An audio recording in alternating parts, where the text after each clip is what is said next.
Ini juga aku live. Enak aja nih Koko. Ini udah online dong. Udah. Ini 5, 4, 3, 2, 1. Silahkan. Selamat sore semuanya. Ketemu lagi sama kita di Network Number One. Sore ini kita mau ngobrol-ngobrol santai dengan suasana yang gerimis-gerimis mengundang. Udah hujan sih ya, bukan gerimis. Adem di sini.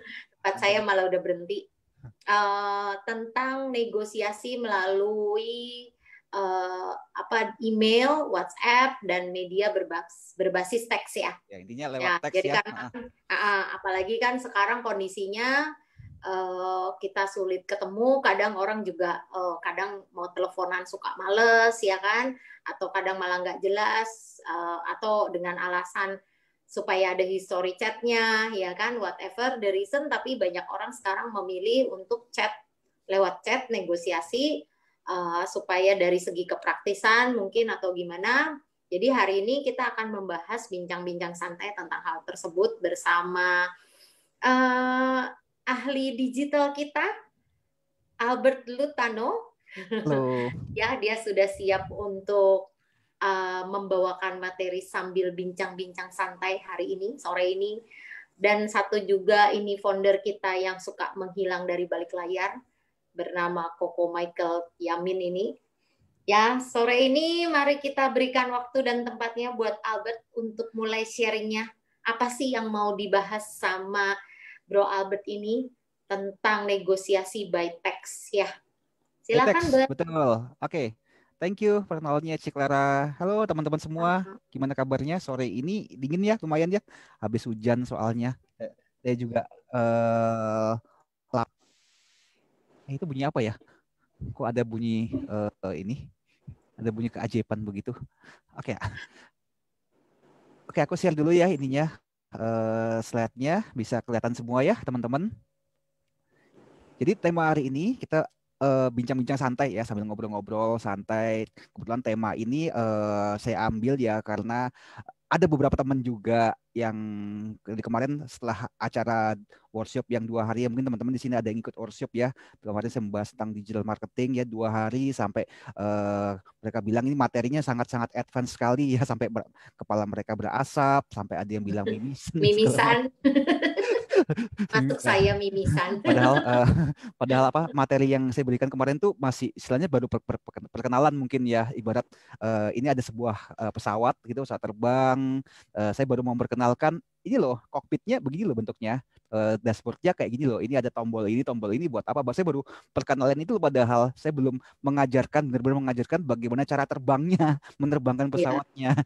Jadi itu pun ya, mungkin karena banyak orang belum melek teknologi banget ya, dan kebetulan kemarin banyak ibu-ibu yang dulu sebelum kita WFH mungkin banyak kegiatan yang bisa kita lakukan secara one on one atau berkumpul-kumpul dengan mudah ya kan, tiba-tiba semua beralih menjadi online ya kan, dituntut untuk kreatif ya Bet ya. Terus dan sebenarnya memang itu kemarin tentang materi yang Bro Albert bawain itu luar biasa sih buat kita, karena ternyata nggak sesimpel yang kita pikir ya, kerjaan digital marketer itu ternyata nggak sesimpel yang kita pikir, dan juga tapi juga nggak sesulit yang kita pikir juga gitu loh ya. Walaupun memang betul untuk yang tidak biasa melek gadget itu ya kayak serba bingung gitu kan, karena menunya tidak terbiasa dan istilah-istilahnya nggak ngerti ya Bet ya. Tapi mungkin ya kadang kita memang harus memaksa diri kita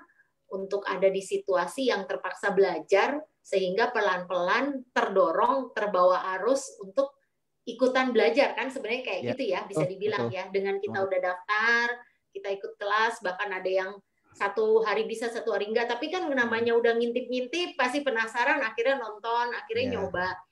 Walaupun sekarang belum langsung kepake, tapi itu sangat-sangat bermanfaat untuk mencoba berbisnis melalui online ya. Termasuk yang akan kita bahas nih sore hari ini. Ini lanjutannya itu lanjutannya. Lanjutannya sih request, ada permintaan khusus juga. Jadi salah satunya bagaimana nih kita bisa negosiasi melalui email, WhatsApp, media-media lain yang basisnya teks ya, mungkin Telegram atau mungkin yang lainnya ya. Karena kan selama ini sebelum WFA dulu kan kalau kita mau transaksi dengan orang kan mesti ketemu hadap-hadapan gitu kan. Ya, Nih saya jadul. misalnya aku sebagai seorang apa namanya supplier atau vendor gitu kan ketemu di Ciklara sebagai klien gitu kan, berarti di situ saya akan menawarkan ini servis saya begini, produk saya begini Ciklara gitu kan, jadi Ciklara bagaimana. Nah pasti saya akan tanya budgetnya berapa, terus habis itu saya akan nawarkan, oh servis saya harganya sekian. Nah, Cici Clara, wah jangan segitu dong harganya, budget saya cuma sekian kan, pasti begitu kan. Jadi dengan kita ketemu muka, akhirnya kan jadi apa ya? Lebih kebanyakan orang mungkin lebih nyaman ya untuk ketemu dibandingkan tes. Tapi sekarang nih yang terjadi ya kan WFA ya, peraturan pemerintah yang nggak mengizinkan juga, dan juga ada protokol-protokol kesehatan yang mesti kita penuhi ya, karena sampai hari ini kan yang menjadi yang kena COVID kan udah ya masih banyak juga ya, dan saya kira juga sampai jangka waktu yang ke depan ini mungkin 6 bulan 7 bulan ke depan ini juga belum berakhir juga sih ini ya. Jadi mau nggak mau kita suka nggak suka dipaksa bagaimana kita berkomunikasi kemudian bertransaksi itu menggunakan media online ya, seperti itu ya, mau nggak mau suka nggak suka ya, dan banyak orang ternyata nggak siap di sini ya. Ya, Ada beberapa yang juga kelihatan bilang banget ya buat kemarin. dan nggak siapnya bilang, apalagi kan dulu kan kalau kita marketing kan banyak kan bilang jangan pernah yang namanya menjelaskan produk di lewat WA, harus telepon bla bla Iya, bla gitu kan. Tapi sekarang udah nggak bisa. sekarang gimana kalau kayak Cara gitu. ini udah nggak cocok situasi Uh, sekarang. Ya dan kan? mau nggak mau ya yang harus dilakukan kita, suka nggak suka ya kita mesti beradaptasi kalau gitu kondisi seperti ini kan. Nah ini yang saya sharing ini adalah salah satu pengalaman saya di dalam dunia digital, karena selama beberapa tahun ini kan kegiatan saya adalah ya macam-macam ya, pokoknya intinya marketing yang saya lakukan itu kurang lebih hampir 95% itu menggunakan cara online. 5%-nya gimana? 5%-nya ya tetap pasti ketemu untuk beberapa case khusus, karena masih ada ya sampai hari ini ada orang-orang tertentu klien ya, terutama yang saya nggak bilang dia tua atau apa ya, ada juga yang seumuran saya ya masih 25 tahun gitu kan. yang intinya bilang Ngaku-ngaku dia.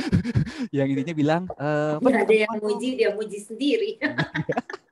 Intinya bilang apa, aku ini model orang kuno, aku nih kalau nggak ketemuan, kamu nggak jelasin kita hadapan muka, itu aku nggak ngerti gitu, kita mesti ketemuan. Nah yang model kayak begini ya, apalagi kalau saya berhadapan dengan yang senior senior ya, yang lebih senior lah intinya kan, kalau saya ngomong senior ya Anda tahulah seperti gimana. Ya udah ngalah kan, yang namanya orang muda kan ngalah, ya udah kapan Pak mau ketemunya, kapan AI mau ketemunya, ya udah kita ketemu, itulah. Ingat nggak boleh panggil AI, Oh harus iya, panggil cici, E. betul. Jadi wanita seperti itu ya teman-teman ya. Umur Bahkan berapapun. saya aja mau ketemu Abed, Abed ketemuan. Ya, jadi Masih salah pakai satunya. cara begitu ya, Bet?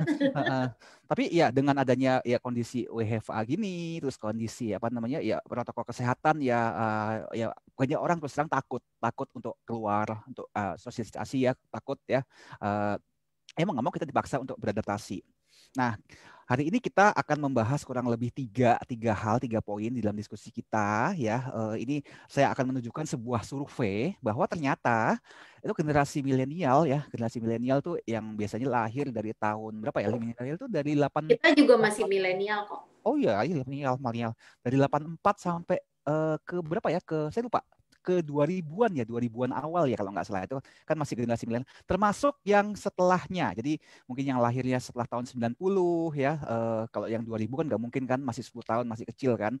Ya 90-an ke atas kan, 95 ya ke atas kan, itu termasuk generasi milenial. Dan generasi setelahnya itu ternyata sudah ada survei di luar negeri yang apa meriset bahwa mereka itu nggak suka yang namanya komunikasi lewat telepon, apalagi jangankan telepon, ketemuan aja mereka ogah gitu kan. Nah itu kita akan lihat nanti ya. Terus kita ngelihat bentuk-bentuk negosiasi yang biasa terjadi via teks itu seperti apa. Kemudian bagaimana cara bernegosiasi yang benar ya, yang nyaman juga melalui email, WhatsApp, dan media lain yang berbasis teks. Nah, oke, kita lihat ya langsung nomor 1. Ada yang mau komentar dulu nggak sebelumnya? Ini sambil diskusi santai ya ini ya. Jadi siapapun boleh langsung misalnya ada bilang, oh saya pendapat gini, saya gini Albert gini. Langsung aja buka ininya, potong saya pembicaraan nggak apa-apa. Kita diskusi ya teman-teman. Langsung aja kalau mau Uh, protes. mau protes tuh nggak bisa gitu. Saya ini milenial juga gitu kan. Oh iya sama, saya juga milenial. Apalagi saya masih 25 itu. Oh iya. Oke, ya yang pertama ya kita lihat ya, generasi milenial ya dan generasi setelahnya ternyata tidak suka ditelepon, apalagi diajak ketemuan ya. Mereka lebih memilih menggunakan teks untuk berkomunikasi. Dari mana kesimpulan ini bisa didapat? Ini ada satu perusahaan retail ya di Amerika sana itu namanya bankmysell.com. Dia itu ternyata meneliti kurang lebih 1.200 responden yang tentang usianya milenial kan, tuh 22 sampai 37 kan tuh milenial. Berarti saya masih masih milenial kan. Nah, itu di Amerika ya. Ini riset ini dilakukan 2 tahun yang lalu ya. Ya sama-sama bulan Oktober persis 2 tahun yang lalu. Ya 2 tahun lalu di Amerika, berarti di Indonesia ya kurang lebih sekarang inilah. Nah, mereka sendiri mengaku tidak suka ditelepon atau ketemuan gitu. Nah, kalau kita lihat ya, kenapa alasan mereka nggak mau ketemuan, nggak mau ditelepon. Nah, kita lihat kalau lihat dari grafiknya kan, ternyata di sana hasil risetnya bilang 75% panggilan telepon itu ternyata menurut mereka itu ngabisin waktu. Kenapa? Kebanyakan baca basi ya. Jadi itu menurut pendapat mereka ya, bukan pendapat saya ya. Itu menghabiskan waktu. Terus kemudian 64% orang menganggap orang-orang yang berkomunikasi via telepon itu adalah orang-orang yang butuh perhatian. Bayangin teman-teman. Jadi kalau bayangin kalau ada yang mau minta diteleponin, ya ini kata survei ya teman-teman ya, bukan kata saya ya. Jadi kalau kalau protes berikan protesnya ke saya ya. Terus yang ketiga adalah biasanya orang itu sedang buru-buru ya, misalnya kalau misalnya kita ngomong di kota besar kayak Jakarta, mungkin mereka lagi nunggu apa ya, nunggu MRT gitu kan, atau mungkin lagi di dalam busway ya kan. Itu kan adalah kategori yang bisa diberitakan ya kan lagi buru-buru sebetulnya nggak nyaman apa namanya nggak nyaman kalau ditelepon kan, apalagi kalau misalnya udah telat kan, waduh ini orangnya nelpon kan lagi buru-buru, waktunya nggak tepat ya.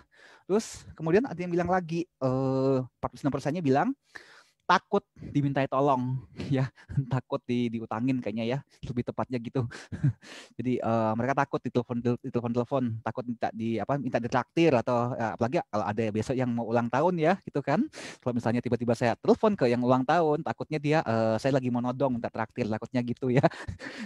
Nah, kemudian ada lagi yang dibilang 46%, ternyata survei bilang mereka takut dikonfrontasi secara verbal. Ya misalnya ditanyain soal kerjaan, ya ditanyain, apalagi kita tahu ya di society kita kan kadang-kadang ya itu namanya netizen kan mulutnya tajam kadang-kadang. Pasti udah tanyain, kok kamu jomblo terus sih? Kok kamu nggak ini sih? Kok kamu nggak ini sih? Ya kan, karena pertanyaan-pertanyaan yang seperti itu ya yang kadang-kadang membuat para milenial tuh menghindarin ya, menghindari telepon, menghindari ketemu.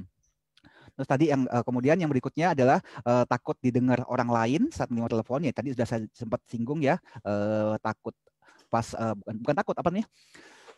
Kalau misalnya lagi di MRT atau lagi di busway ya atau di kendaraan umum ya kan, kalau kita lakukan conversation pasti kan semua orang yang di dekat kita pasti bisa dengar dong kita ngomong apa ya. Jadi kebanyakan milenial nggak mau lakukan ini. Dia nggak usah angkat telepon kan, nanti saya ngomong didengerin orang ntar kan.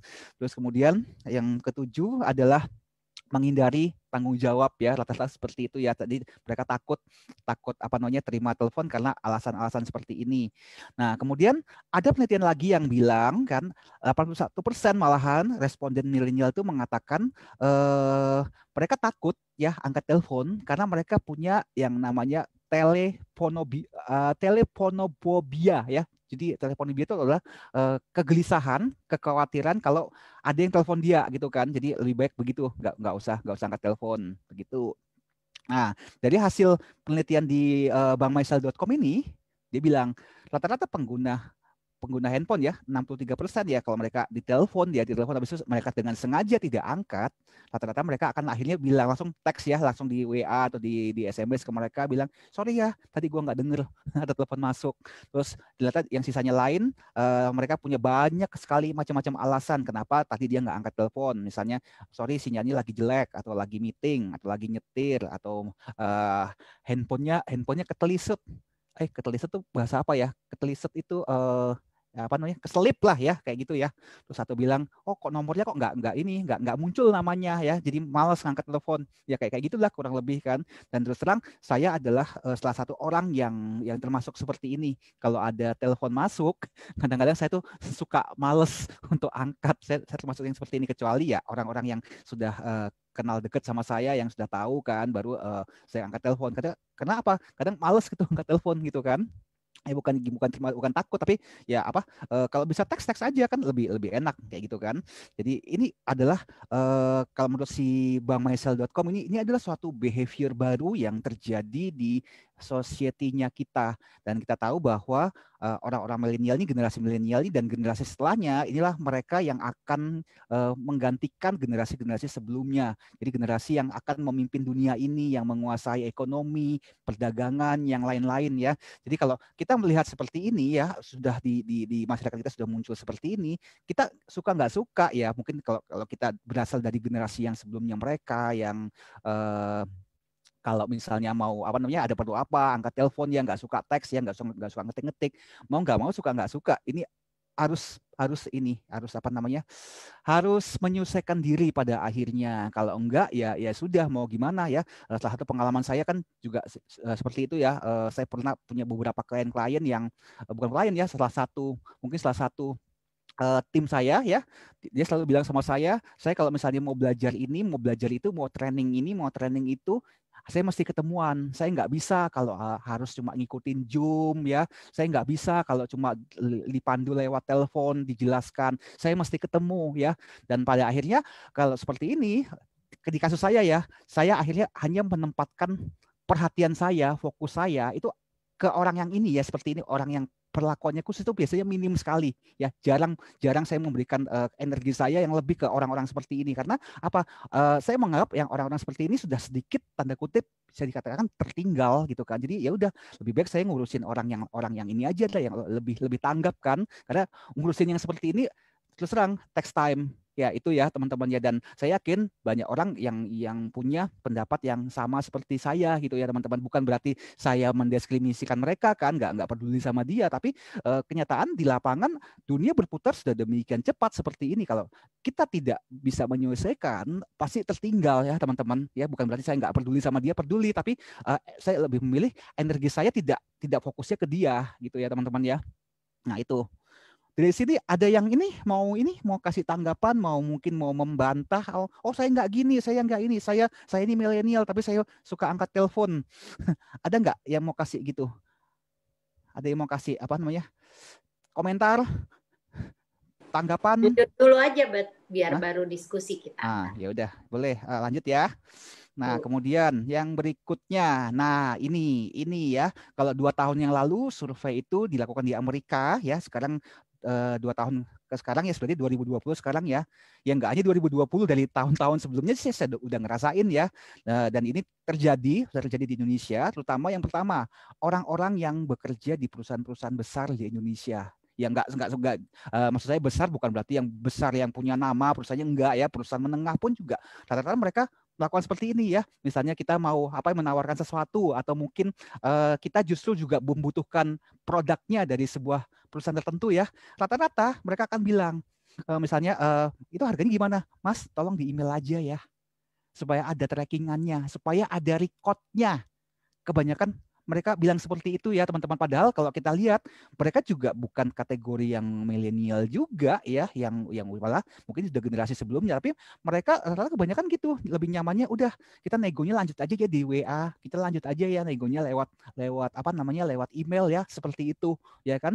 Nah, bagaimana sekarang pertanyaannya, kalau ternyata saya adalah tipe yang istilahnya nggak bisa, kita harus ketemu, kita harus detailkan pada saat kita jumpa. Saya nggak bisa. Jadi kita memaksakan diri dengan maunya kita ya, dengan kita tidak mau berubah. Ya udah kita nggak mau. Saya nggak bisa kalau email. Saya kalau ngetik itu kayak gimana ya? Saya nggak punya bahasa atau apapun ya alasannya kan.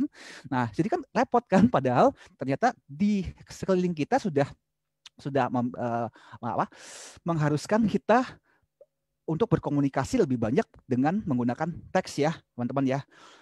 Terus kemudian transaksi toko online ya, toko online. Saya kurang lebih bertahun-tahun ya di bidang ini, terutama jualan di marketplace, kemudian tidak hanya di marketplace ya. Saya mungkin teman-teman sudah tahu ya, saya juga ada running ads, running iklan di mana saya mendatangkan traffic itu langsung ke WhatsApp ya. Jadi misalnya saya menjual saya jual produk obat herbal contohnya kan. Saya mendatangkan traffic itu langsung masuk ke WA. Jadi transaksi itu komunikasi, orang mau konsultasi, mau tanya, mau beli ya, semua langsung melalui teks semua, tidak ada yang istilahnya dia sudah datang ke tempat saya terus transaksi tepat, nggak ada, biasanya seperti itu, dan itu sudah terjadi umum ya sekarang ya. Jadi antara penjual dan pembeli itu kebanyakan sudah nggak pernah ketemu lagi ya. Jadi udah benar-benar semua komunikasi via teks.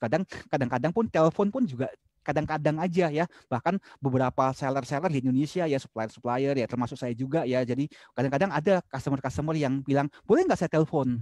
Nah akhirnya ujung-ujungnya saya bilang apa? Sorry Pak, Bu, sorry Kak ya. Kita bukannya nggak bisa terima telepon. Kalau kita terima telepon kakak ya kan, ini kebetulan yang masuk ke WA kami itu sehari bisa puluhan bahkan ratusan. Kalau misalnya saya terima telepon dari kakak, yang jadi apa? Yang lainnya nggak ke handle, kasihan yang lain menunggu. Nah itu biasa, itu yang kita lakukan seperti itu. Pengalaman kita apa? Karena buat apa kita teleponan? Buat kita itu buang waktu. Terus teman-teman seperti itu ya teman-teman ya. Dan ini bukan hanya saya kan, teman-teman yang running toko online, yang jual produk ya lewat apapun ya, entah marketplace, lewat WA atau datangin traffic kayak Facebook Ads kayak saya gini ya, itu juga sama gitu kan. Mereka nggak mau kalau saya ada customer telepon ya, apalagi video call, wah amit-amit deh, langsung reject. Mendingan nggak usah beli sama kita.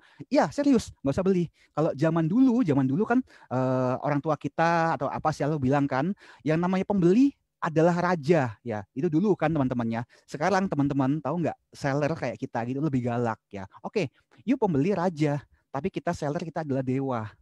You nggak mau beli nggak apa-apa.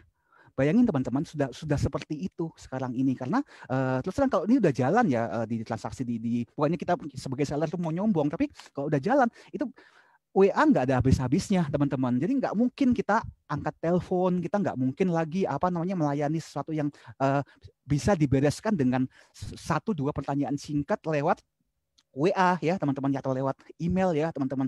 Itu terjadi, itu faktanya terjadi sekarang ini di Indonesia ya teman-teman ya. Jadi no phone call, no ketemu, intinya seperti itu teman-teman ya. Nah itu ya yang kedua, yang ketiga. Nah kita sekarang ada komentar dulu nggak? Si Clara ada mau komentar, teman-teman mau komentar? Ya ada yang mau komen nggak? Tapi benar juga sih, kalau saya sih emang, kalau saya benar-benar alasannya kalau misalnya diskusi oke, telepon, tapi harus janjian. Karena kadang-kadang kayak gini kan, walaupun kita WFH kan kita cukup sibuk ya, betul ya, ada aja yang dikerjain di rumah. Nah jadi kalau yang bersifat perjanjian atau dealing sesuatu, saya memang lebih suka WA, karena buat saya itu benar-benar jadi bukti. Betul. History chat itu, karena kadang-kadang orang ngomong dia bisa lupa gitu ya, terus terang aja. Nah bahkan saya setelah telepon gitu udah ngobrol, misalnya oke ya deal ya sekian jumlahnya sekian gitu ya, itu akan saya tulis ulang dalam chat.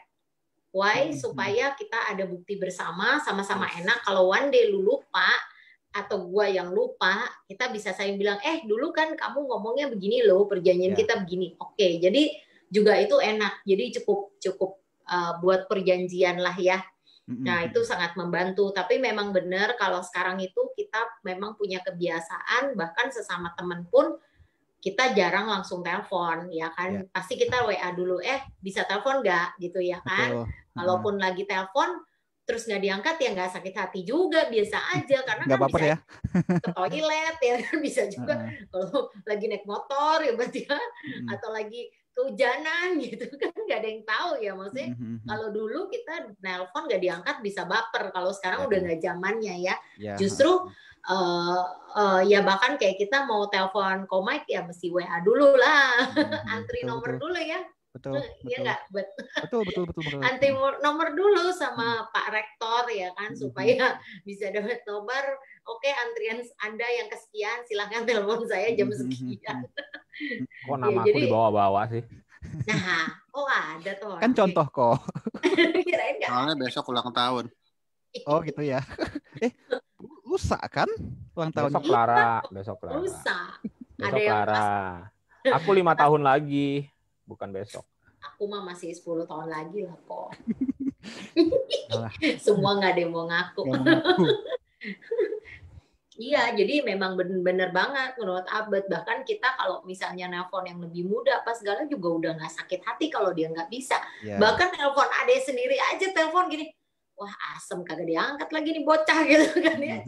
WA dulu, lu lagi ngapain sih? Kok kagak diangkat telepon gue? Ya paling dia bilang, iya gue lagi sibuk di kantor atau di rumah atau lagi apa ya. Walaupun orang ibu rumah tangga kan nggak selalu nempel sama handphone ya, terus terang aja ya. Kadang-kadang atau lagi dicas gitu. Jadi itu udah zaman sekarang hal yang lumrah ya.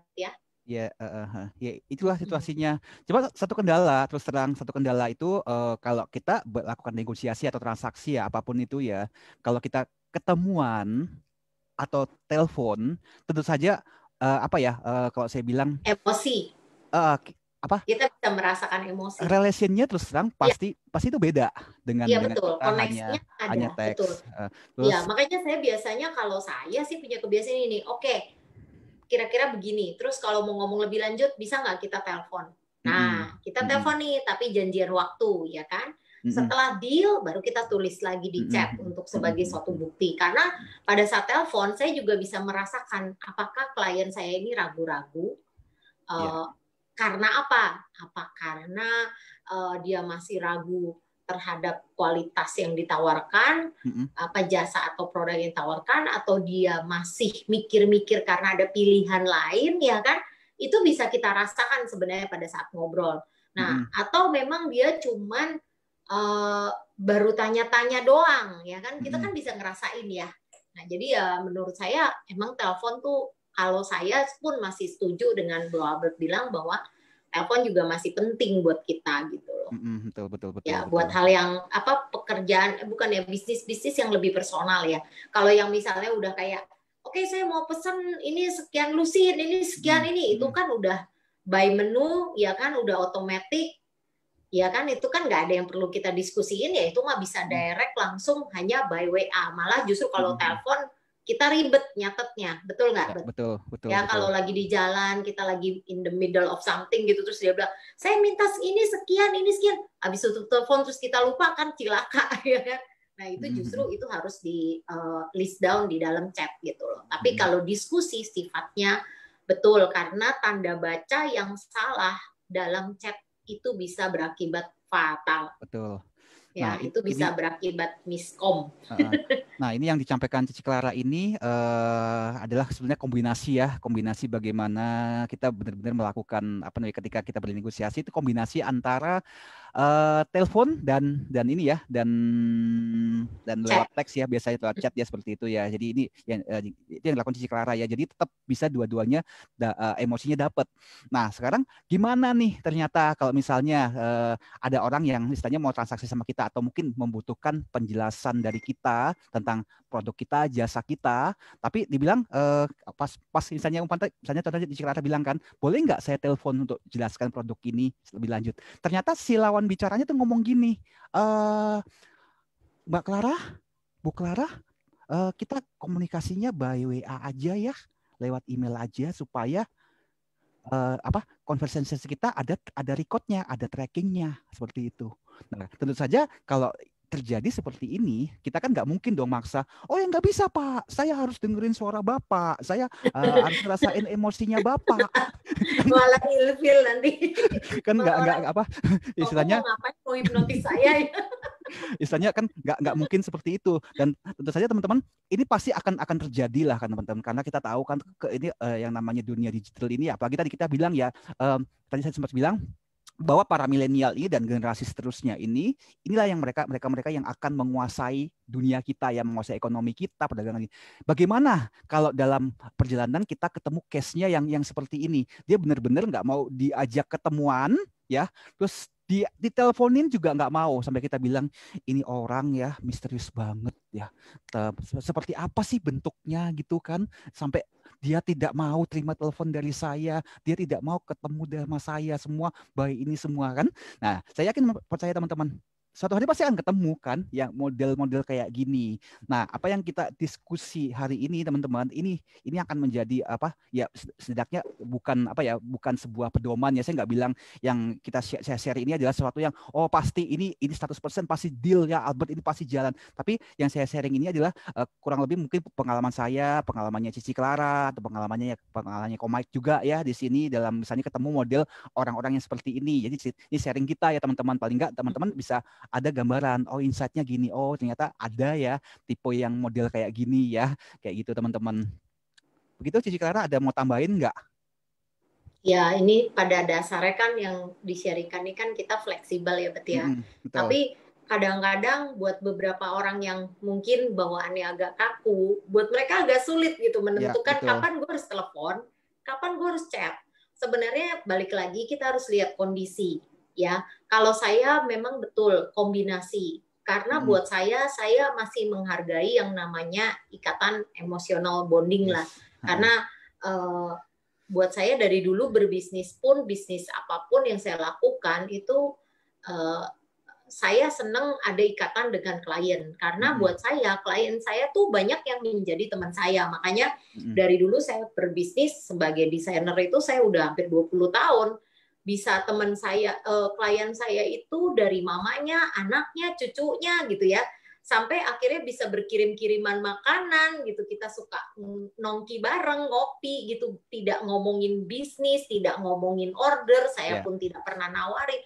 Jadi itu buat saya punya nilai plus, dan buat mereka saya di mata mereka juga bukan hanya sekedar saya dia produsen gitu kan, terus saya adalah buyer, selesai gitu. Jadi that's why kenapa referensi bisa jadi panjang kalau kita punya emotional bonding, karena sebagai misalnya kita punya kita berteman baik lah ya, kita tahu orang ini kualitas kerjanya bagus, terus karena kita punya emotional bonding, pasti dengan mudahnya kita akan bilang kamu ke tempat dia aja, aku sih so far kalau sama dia puas. Itu udah sangat, kita nggak perlu minta, klien dengan sendirinya akan melakukan hal itu dengan senang hati, karena dia merasa sikap dia juga dihargai ya sama kita ya kan. Jadi seringkali kayak gini, ada tempat bakmi baru, mau nggak nyobain? Ayo, di mana Ci? Kapan gitu? Ya udah, saya ngatur waktu, kita janjian. Bahkan fine dining yang satu orang bisa 1 juta lebih aja kita pergi berdua gitu kan, untuk cuman lunch bareng gitu. Jadi buat saya itu memang fleksibel, tapi memang kita harus lihat kondisi. Jadi sebenarnya kembali lagi kita harus belajar untuk tidak terlalu kaku ya, karena hal ini learning by doing kalau saya sih bilang ya. Kita akan menjadi bisa karena biasa. Awal mungkin buat orang yang mungkin kaku atau biasa mungkin berbisnis di kantor yang semua serba ada SOP-nya, ini dari sini harus ke sini, harus begini, kita pasti tidak akan terbiasa untuk berbisnis mandiri, karena dari cara berkomunikasi pun akan berbeda.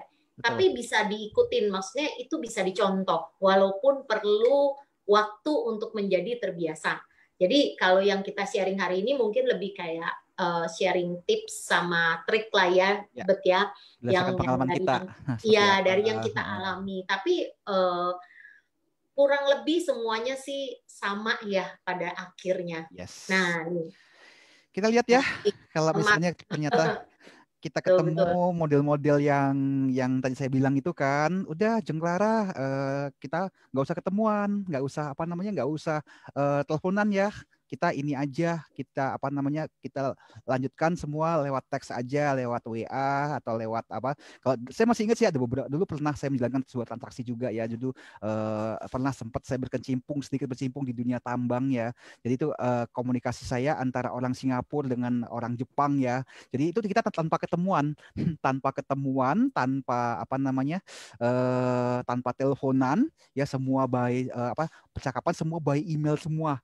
Ya kan, bayangkan sampai mulai dari transaksi itu dari nol ya, mulai dari saya menawarkan produk ya, menawarkan waktu itu ya batu bara dari Kalimantan, sampai akhirnya bagaimana sebuah transaksi itu menjadi deal ya, deal di ini dengan tanda tangannya sign, itu terjadi kurang lebih 4 tahun 5 tahun yang lalu, itu kurang lebih seperti itu.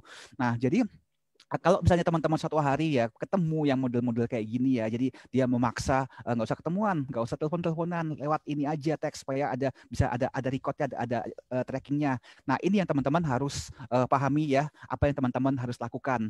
Nah, balik lagi ya, kalau kita bicara tentang sebuah negosiasi dalam sebuah transaksi apapun tuh ya, entah teman-teman bukan hanya termasuk di dalamnya dalam sebuah perjanjian jual beli, atau mungkin bisa dikatakan teman-teman ingin merekrut tim baru ya, mungkin tim itu tidak berada di kota yang sama dengan teman-teman ya. Sekarang misalnya teman-teman di Jakarta kan, ternyata mau merekrut seorang programmer yang mungkin dia tinggalnya di mana, contohnya tinggal di Malang atau mungkin tinggal di Jogja, atau meng-hire seorang desain grafis yang dia tinggalnya mungkin di Papua ya, bisa jadi seperti itu ya kan, tidak perlu ketemu kan ya, seperti itu kan.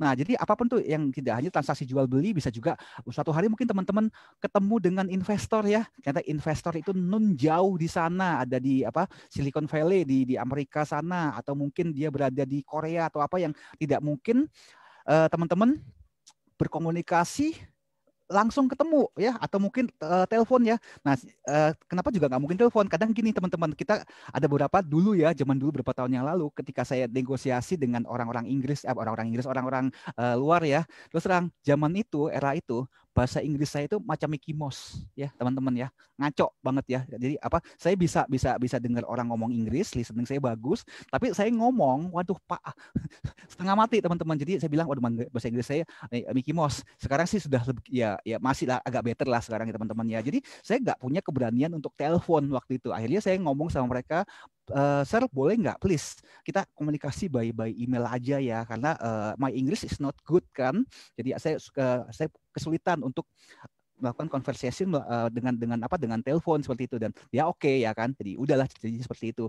Nah, balik lagi konsepnya adalah, kalau kita bicara tentang konsep negosiasi, nah kebetulan yang saya bahas di sini adalah ini negosiasi one on one ya, teman-temannya, bukan negosiasi yang istilahnya harus kita di WhatsApp group ya kayak gitu kan. Itu adalah different story lagi, ada cara yang berbeda lagi ya. Jadi benar-benar ini negosiasi one on one, satu orang ya, dengan satu customer, dengan satu investor, dengan satu partner baru, dengan satu orang tim yang baru ya, seperti itu ya teman-teman ya. Nah, jadi yang perlu kita pahami adalah inti dari sebuah negosiasi adalah bahwa kedua belah pihak itu ini sebenarnya punya tujuan yang sama ya. Nah, kadang-kadang ketakutan kita ya sebagai yang semualah, rata-rata semua ya, sebagai seorang seller atau seorang pebisnis ya, kadang-kadang misalnya umpama kita menawarkan produk, kan keinginan kita adalah apa?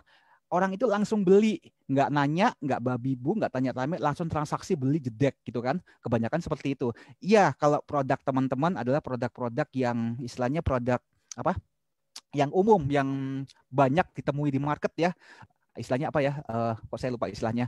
Jadi itu yang nggak perlu lagi nanya-nanya lagi, nggak perlu nego lagi, ya udah harganya berapa dia udah tahu, dia beli ya. Nah, tapi bagaimana dengan produk-produk yang istilahnya mungkin membutuhkan sebuah negosiasi, membutuhkan sebuah tawar menawar, kemudian produk-produk yang mungkin harganya bisa juga yang custom ya kan, mahal ya, yang custom, atau mungkin ya kayak Cici Clara ini kan seorang desainer kan, saya mau model baju yang begini kan, tentu saja kan harus nego kan, nggak ada ngobrol, harus ketemu, harus gambar ya kan, baru bisa ngomong, harus lihat postur ya kan, baru saya bisa juga ngedesain. Nah, itu penting banget. Kadang kalau di luar negeri kan, saya banyak klien di luar negeri juga, saya suruh dia video call, kalau enggak foto dari beberapa angle. Terus saya tanya berat badan, tinggi badan. Karena itu kan customize banget ya kan. Harus sesuai dengan kepribadian orangnya. Nah, itu kan adalah item-item yang memang perlu nanya ya Bet ya. Tapi kalau misalnya gini, oh saya mau beli beras merek apa yang udah di mana-mana ada, atau sabun merek apa udah di mana-mana ada, ya kan kita tinggal lihat harga, lihat berapa gramnya atau kilonya, selesai ya kan, tinggal beli ya Bet ya. Nah ini kadang-kadang gitu para pebisnis, seller takut gitu loh kan, waduh harus negosiasi, aduh pasti ini ribet lah, pasti ini, aduh ini pasti lama lah, kenapa sih ini orang nggak langsung beli aja, kalau beli kan udah beres kan, beban saya berkurang lah, besok udah terima duit kan, itu maunya begitu. Nah, ini semua juga maunya gitu ya, Bet. Kutipan saya kan selalu bilang gini. Ya dari servis sih kalau menurut saya ya. Kutipan saya selalu bilang, wah ternyata men, hidup itu tidak semudah itu, Ferguson. Gitu tidak kan? Seindah yang ada di film-film. Nah, tapi intinya gini, ketika kita tahu prinsip ini ya, bahwa ketika orang itu mau nego akhirnya ya, negosiasi kan, selalu ada mindset yang perlu ditanamkan pikiran kita adalah, kita tahu bahwa sebetulnya dalam sebuah negosiasi, kedua pihak, baik kita maupun klien kita, itu sebetulnya punya sebuah tujuan yang sama, ingin mencapai sebuah kesepakatan. Yang membedakan adalah mungkin kita sebagai vendor ya, sebagai supplier atau apapun itu seller ya, kita tuh kepengen mendapatkan harga yang setinggi-tingginya kalau bisa ya, setinggi-tingginya kan, ya namanya jualan kan, kalau bisnis nggak cuan ya ngapain dikerjain kan gitu kan. Nah sedangkan mungkin lawan bicara kita atau partner kita ya yang di sebaliknya itu adalah dia pengen mendapatkan barang ini dengan kualitas yang setinggi-tingginya ya, tapi dengan harga yang setidaknya. itu ya itu sih orang prinsip ekonomi lah betul. Nah yang, itu membuat yang gampang, yang murah, yang bagus, tapi pada kenyataannya tidak akan ada yang seperti itu. Maaf aja. Saja makanya aku bilang kan, hidup itu tidak semudah itu, Ferguson. Ya.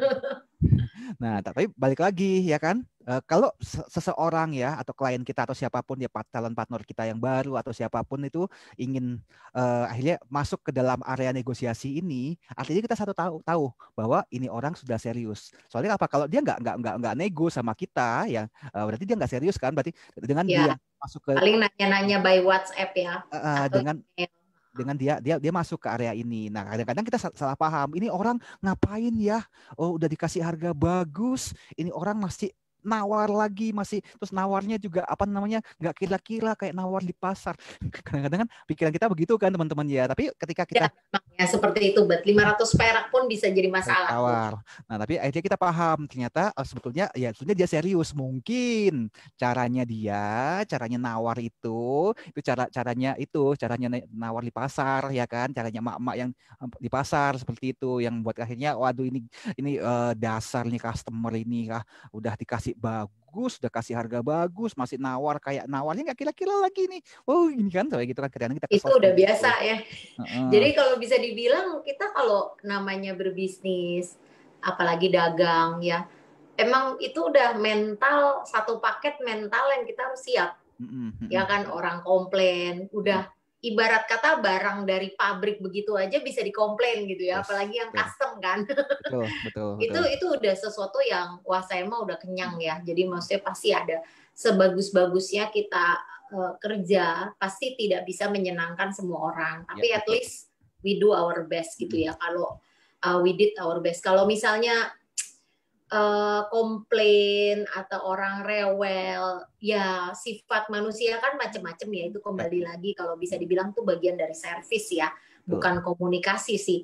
Dan menurut saya ya itu adalah tema yang berbeda ya, dengan bahwa itu perlu kayak ilmu lain yang dikombinasikan, karena itu adalah teknik untuk negosiasi lagi di luar konteks lewat teks gitu ya. Karena itu berarti kita juga harus belajar membaca kebutuhan orang tersebut, ya kan, nilai-nilai poin yang menjadi yang penting buat dia. Ya kan. Terus bagaimana dia itu senang diperlakukan, karena ada customer yang sebenarnya dia butuh, dia udah mau beli, tapi dia lebih suka kalau kita harus muji-muji dia dulu. Itu ada gitu ya. Ya banyak gitu kan, bahkan sebenarnya dia tahu dan kita juga tahu dia pasti beli. Cuman tetap aja dia nggak akan bener-bener oke kalau kita nggak angkat-angkat dia dulu gitu. Kadang buat sebagian orang yang kaku mungkin ya, karena dulu awal saya juga orang yang kaku dan Itu tuh kayak sesuatu yang, aduh please lah. Sampai kadang dulu saya udah kesel gitu ya kalau lagi nggak sabar, awal-awal belum terbiasa. Ya udah nggak apa-apa, tanya dulu aja tempat lain. Saya udah gitu. Itu udah jurus paling ini, dan udah pasti dia pasti kembali. Udah pasti dia akan balik ke saya. Dan jadi apalagi kalau referensi gitu ya, udah pasti dia akan balik gitu. Nah cuman memang ada gitu, lama-lama ya saya sih cuman gini ya, nggak ada salahnya kan menyenangkan orang, ya kan Bet ya? Bukan masalah benar nggak benar, tapi nggak ada salahnya juga kita membuat hati orang lain senang. Anggap aja kita beramal ya kan. Betul. Dan itu ternyata bagian dari latihan mental sebenarnya akhirnya. Emang sih terus terang aja setiap bisnis tuh ada seninya masing-masing ya kalau menurut saya ya. Ya ada, dan ini bagian dari ketahanan mental orang sih, kalau kita harus gimana caranya negosiasi, gimana deal. Jadi kalau saya sekarang memandangnya itu anggap seperti games. Nah, challenge diri sendiri. Jadi kayak buat saya ada kepuasan tersendiri pada saat saya goal terhadap seseorang yang kayaknya sulit banget untuk diajak ngobrol, untuk didealkan. Bukan karena sejumlah uang atau barang yang dia beli, bukan. Tapi wah, dapat juga ternyata di sini loh hot buttonnya dia gitu. Nah itu menjadi kayak dapat ilmu baru dari satu pengalaman. Sebenarnya itu, jadi nggak usah dibawa stres, harus bisa kalau sudah memilih dunia bisnis ya harus bisa mengikuti, belajar untuk hidup dengan ritmenya ya, up down kayak orang main surfing ya kan. Kadang ya kita lagi di atas angin, agak sedikit sombong ya kan, semua orang cari kita ya kan. Nah, ada saatnya kita harus turun ke bawah, dan memang masa-masa lagi sulit karena persaingan atau apa, ya udah kita memang harus sedikit maksudnya lebih belajar untuk rendah hati, untuk gimana caranya kita harus nyambut bola ya, bisa dibilang. Nah ini kan gambar ini kan, nah ya kan teks untuk ini lebih ke one on one sih ya Bet ya. Kalau misalnya dalam beberapa orang itu pasti akan berbeda tekniknya ya Bet. Betul. Jadi intinya teman-teman jangan takut ya kalau misalnya ada orang mau nego sama kita, berarti kita udah tahu ya mindsetnya di sini ya. Seperti Cik Clara bilang itu ya. Jadi jangan takut untuk masuk ke area negosiasi. Nah kita lihat ya yang berikutnya ya. Nah ini ya tadi yang saya sampaikan ya. Tujuan negosiasi adalah menunjukkan bahwa kedua belah pihak itu mau serius. Nah sekarang gimana nih cara matchinginnya nih? Ini apa ya? Puzzle ya. Itu kumpulan puzzle ya. Gimana puzzle-nya ini bisa cek masuk ya, melengkapi satu sama lain ya. Itu jadi ini maksudnya seperti itu. Karena banyak, terus terang saya banyak ketemu para pebisnis ya, seller di luar sana yang istilahnya takut masuk ke area negosiasi. Kedua juga bilang ribet amat ya, saya harus nego kan, udah dikasih harga bagus. Yang saya bilang tadi itu kan, ngapain mesti nego-nego lagi kayak gini kan. Nah kita nggak tahu kan, dia mungkin mau negonya kenapa, apakah budgetnya dia tidak sampai segitu, atau mungkin dia mau ambil pengambilan dalam jumlah yang besar ya, quantity. Kita nggak tahu ya teman-teman. Dan kemungkinan besar orang yang biasanya yang mau melakukan negosiasi itu akan menjadi, biasanya ya, umumnya pengalaman saya selama ini adalah nanti ujung-ujungnya dia akan menjadi partner kita atau customer kita jangka panjang. Biasanya seperti itu. Jadi nggak usah takut untuk kita masuk ke area negosiasi ini. Tuh. Nah, ini masih ini ya teman-teman ya. Terus gimana caranya ya, cara kita untuk negosiasi ya, cara win-winnya itu seperti apa? Nah, ini pengalaman saya teman-teman ya, pengalaman ya juga Cici Clara dan Ko Mike ya. Mungkin nanti beliau berdua ini akan memberikan beberapa masukan ya. Tapi ini yang biasa ya, yang kita lakukan teman-teman. Mungkin nanti juga teman-teman ada pengalaman yang lain ya, bebas kalau mau share ya. Nah, bagaimana caranya supaya kita bisa bernegosiasi dengan cara yang win-win ya. Nah, ya, ada dua cara. Yang pertama adalah ya, kalau menurunkan value layanan kita ya, misalnya kita punya produk atau jasa itu diturunkan sesuai dengan budgetnya mereka, atau yang kedua adalah menambahkan value kita ya, layanan kita yang kita berikan dengan harga yang tetap ya. Maksudnya gimana? Kasih bonus ya, Bet. Jadi nggak semerta-merta, misalnya kita jual sebuah produk ya, kebetulan produk ini mungkin mahal ya, harganya misalnya contohnya 100 juta nih contohnya kan, banyak orang bilang wah kalau 100 juta ya sudah, kalau misalnya nanti si budgetnya klien kan 70 juta. Ya udah, paling kita ntar ketemunya di tengah lah 85 juta. Kan yang umum kan seperti itu ya teman-teman ya. Jadi kalau kadang-kadang kan ini pengalaman saya dulu buka toko dulu kan, saya pernah punya toko handphone kan juga gitu kan. Bertanya, "Pak, ini berapa untuk ini? Ini harganya handphonenya 1 juta ya kan. Terus turunnya berapa pasnya? Ya kalau dia nego, dia nawar ya turunin lah 925 juga boleh gitu kan.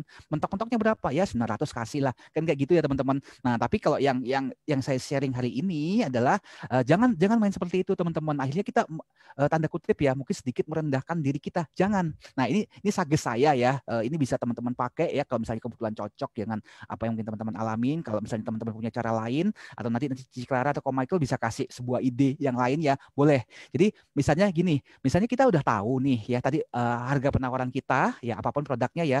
Let's say kita bilang 100 juta nih contohnya. Terus kemudian kita tahu bahwa si klien itu punya budget hanya 70 juta ya. Jangan kita langsung turun udah 85 juta dan kita maksain klien juga suruh naik dengan alasan apa? Ya, kan gue udah turunin harga gua, lu naik dong.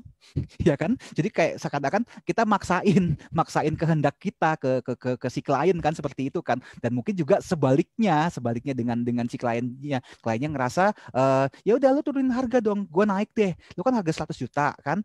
Aku nawar harga di 70 nih. Ya udah 85 aja dah, kita ketemu di tengah kan. Kadang-kadang kedua belah pihak melakukan hal yang sama ya, sama-sama memaksa pihak yang lain. Nah, kalau menurut saya di sini itu bukan sebuah cara yang win-win. Nah, kalau yang saya lakukan apa ya? Kita tetap ya, misalnya saya tetap akan memberikan harga itu di 100 juta. Tapi value-nya itu saya naikkan. Misalnya kalau tadinya saya menawarkan 100 juta, ya value saya cuma kasih ada 1, 2, 3, 4, 5 ya. Feature-nya mungkin cuma 5 ya. Service yang saya berikan 5 ya. Nah, saya akan bilang sama si klien, Pak, Ibu, kalau misalnya dengan saya tetap harga saya 100 juta. Tapi kalau misalnya kita oke nih dengan harga ini, value kita saya tambahin. Saya akan tambahkan service lagi. Jadi 6, 7, 8, 9, 10 ya. Dalam jumlah yang lebih banyak ya teman-teman. Dan saya bilang, tapi Pak, Ibu, penawaran ini waktunya hanya terbatas. Ya, mungkin hanya Bapak Ibu harus ambil keputusan dengan cepat.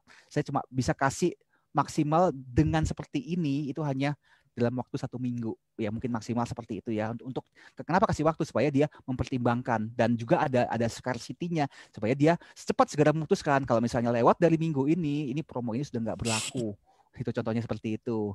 Nah, nanti kan keluar dari dia, aduh Pak, budget saya nggak ada loh kok 100 juta. Terus terang ya Pak, dari atasan saya cuma kasih harga itu 70 juta. Bisa nggak 70 juta aja ya? Pasti kan akan terjadi semacam ya ini yang kita sebut dengan negosiasi ini ya teman-teman ya. Akhirnya dibilang, oh ya udah kalau 70 juta Pak, ya paling saya nggak bisa kalau kasih harga seperti itu karena kita bahannya aja segini ya, ininya segini, terus belum lagi orang kerjanya, belum lagi nanti tim yang develop ini kan saya masih bayar mereka Pak. Kalau Bapak memang mau tetap 70 juta ya mungkin saya nggak bisa kasih yang seperti harga 100 juta. Mungkin saya kasih ya value-nya saya turunkan, feature-nya kurang ini ya Pak. Nah itulah gitu ya. Jadi kita nggak nurunin harga di sini teman-teman ya. Jadi kita juga sama-sama happy juga.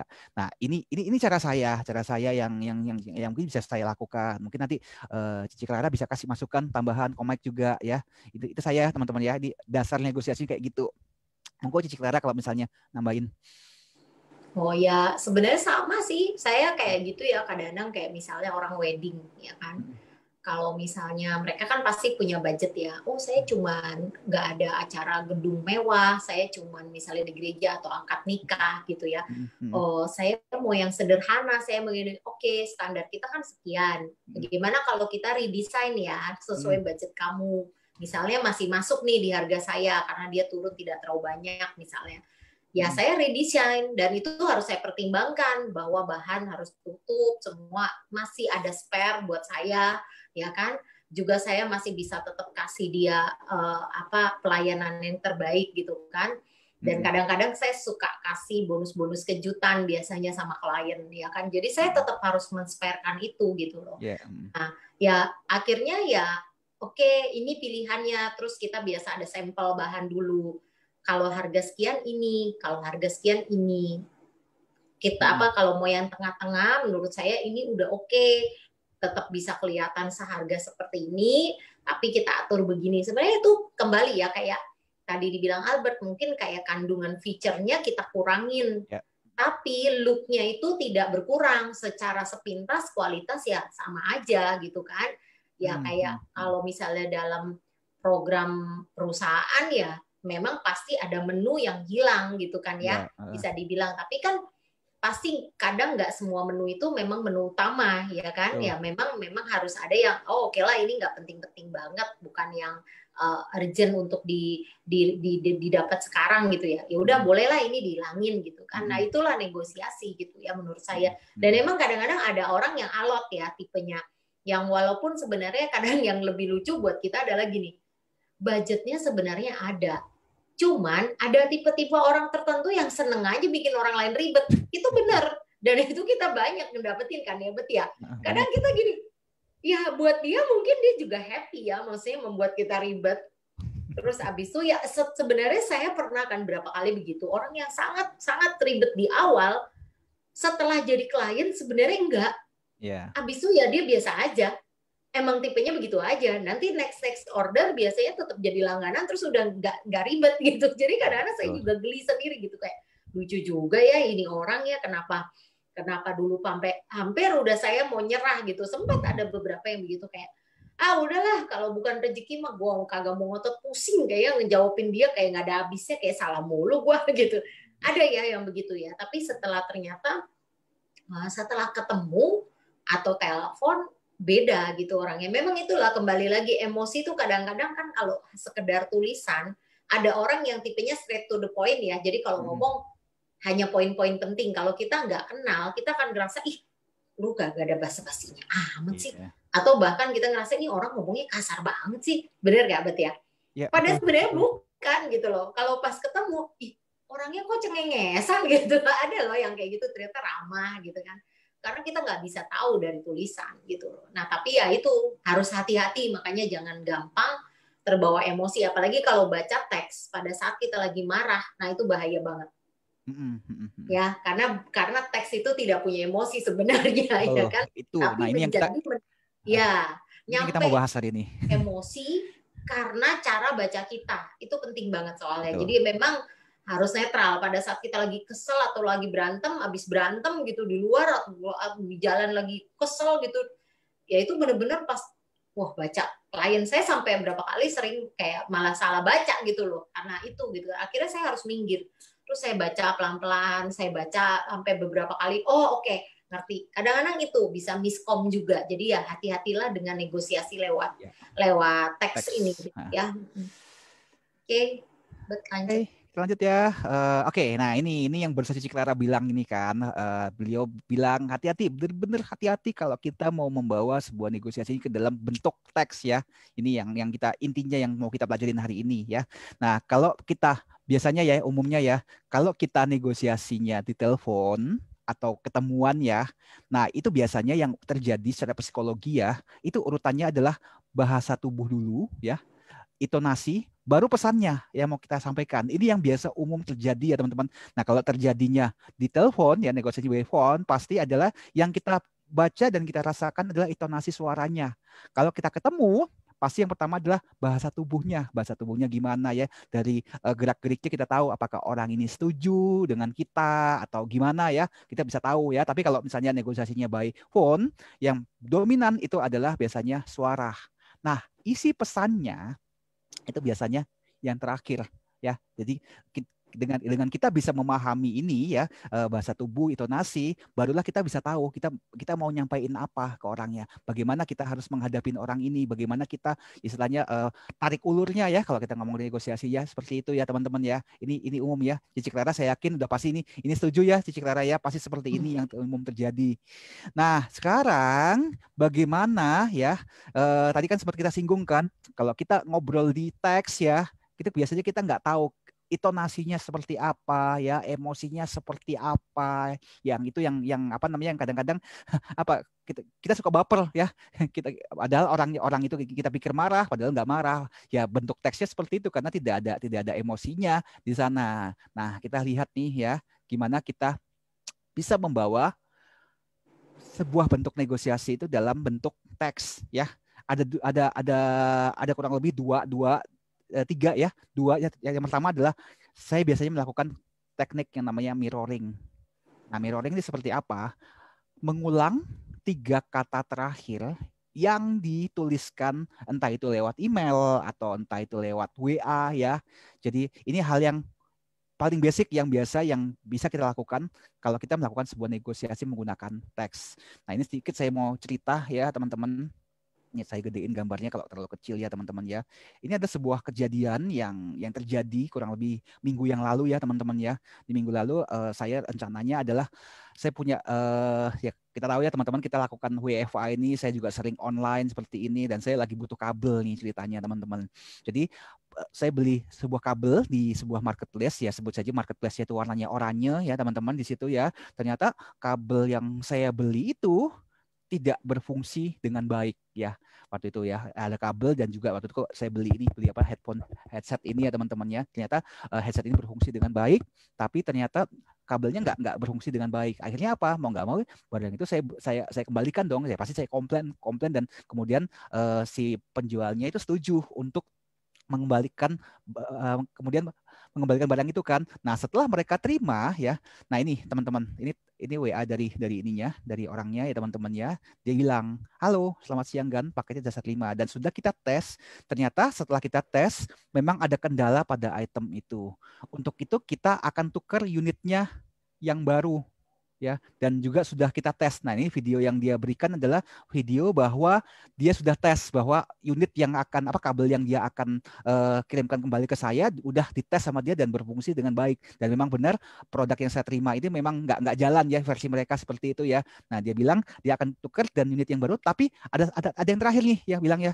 Dia bilang dan sudah kita tes. Untuk itu kita akan kirim hari ini memakai JNT dan bayarnya di tujuan ya Gan. Ya, perhatikan teman-teman, bayarnya. Jadi artinya dia mau supaya saya yang nanggung ongkirnya ya.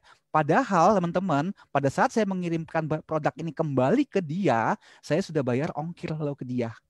Nah, sekarang dia mau kirim balik, dia minta supaya saya bayar ongkirnya, ya kan? Nah, apa reaksi saya? Ya, saya tentu saja ya saya bisa kesal dong. Loh, kenapa saya harus kenapa saya harus tanggung ongkirnya? Kan yang salah bukan gua, yang salah kan dia, ya kan teman-teman kan. Nah, saya bisa memilih untuk marah-marah ya sama dia, ya gimana sih ini kan, ya kan tanggung jawab lu dong sebagai seller untuk ini dong, kirim balik ke saya, kenapa saya harus bayar lagi? Kan seperti itu. Saya bisa memilih seperti itu ya, marah-marah ya teman-teman dengan penuh emosi ya teman-teman ya. Nah, tapi apa yang saya lakukan di sini teman-teman?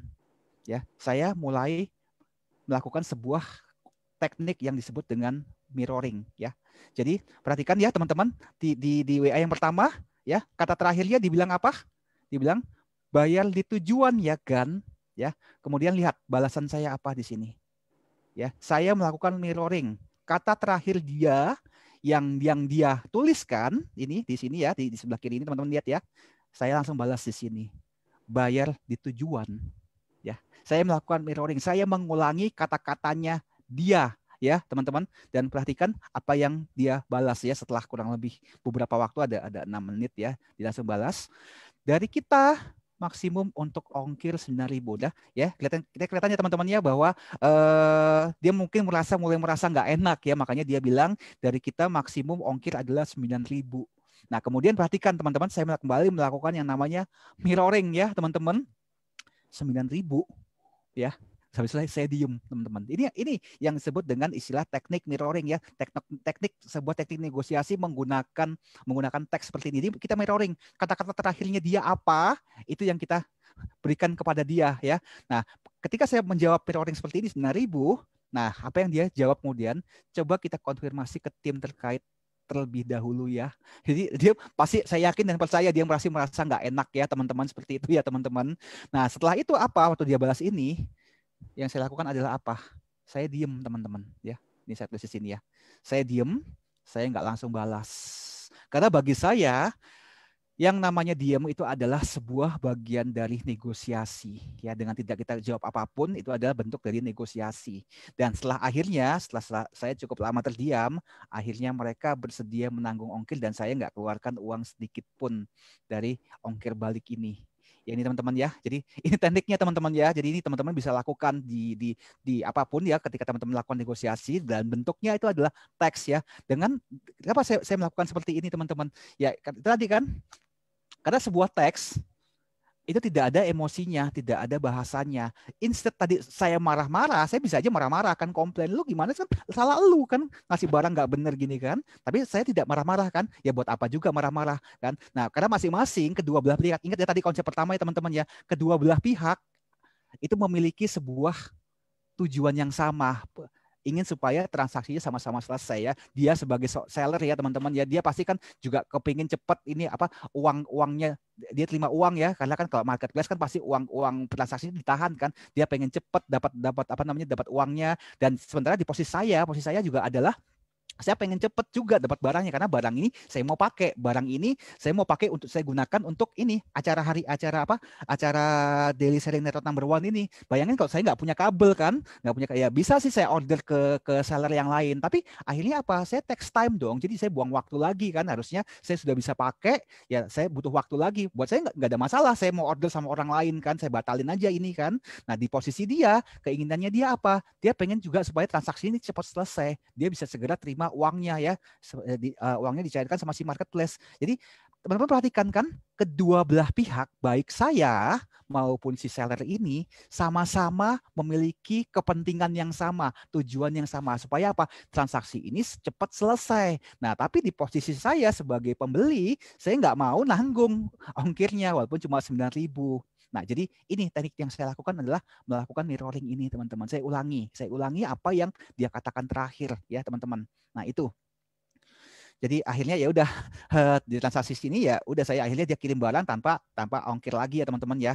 Nah, kemudian yang kedua, jadi ini masih lanjutan ya. Jadi mirroring dan kedua adalah labeling ya, teman-teman ya. Jadi ada dua teknik yang lakukan labeling ya. Nah, biasanya konsep mirroring dan label ini biasanya saling terkait, teman-teman. Jadi bisa teman-teman lakukan secara bersamaan.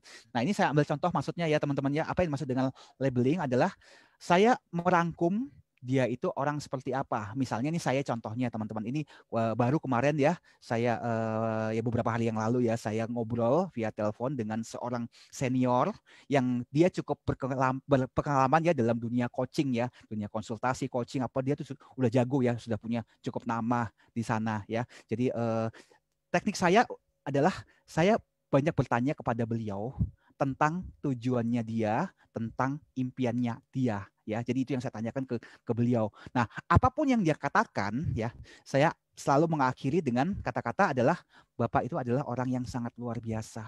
Bapak itu punya visi yang besar dan Bapak punya sebuah impian yang besar ya. Jadi itu tujuannya apa? Untuk saya menjaga intonasi ya, teman-teman ya. Jadi saya menggunakan labeling. Jadi apapun yang dia tanya ya, apapun yang dikatakan ya tentang impiannya dia dan tujuan dia, saya selalu akhiri, saya teks dia, saya WA dia, Bapak ini orang yang luar biasa, Bapak ini punya visi yang besar, Bapak ini punya impian yang besar. Nah itu, jadi saya langsung merangkum semuanya gitu, teman-teman. Ya itu, ini adalah sebetulnya apa? Bukan karena saya sedang menjilat dia, tidak ya teman-teman. Saya menggunakan label ini untuk apa? Untuk saya bisa membangun sebuah kedekatan, membangun sebuah intonasi, dan kemudian saya akhirnya bisa mendorong percakapan ke depan. Karena dengan saya menggunakan teknik ini, pujian-pujian seperti ini ya, akhirnya apa? Membuat dia mengeluarkan apa yang dia punya ya, isi hatinya dia, apapun yang dia punya ya. Jadi membuat percakapan itu menjadi lebih hidup ya, teman-teman. Nah ini yang saya maksud ya, teman-teman. Nah ini teman-teman bisa tiru ketika teman-teman lakukan seperti ini di dalam teks ya. Jadi istilahnya akan membangun sebuah intonasi yang baik ya, dengan menggunakan gaya bahasa yang dilakukan oleh lawan bicara kita di teks ya, teman-teman. Seperti yang saya lakukan, teman-teman, yang di ini ya, di teknik pertama ini, mirroring ini ya. Pokoknya saya bilang nih, teknik mirroring dan labeling ini dua hal yang sangat terkait ya, teman-teman ya. Kalau teman-teman perhatikan ya, ini di sellernya ini ya, dia bilang apa?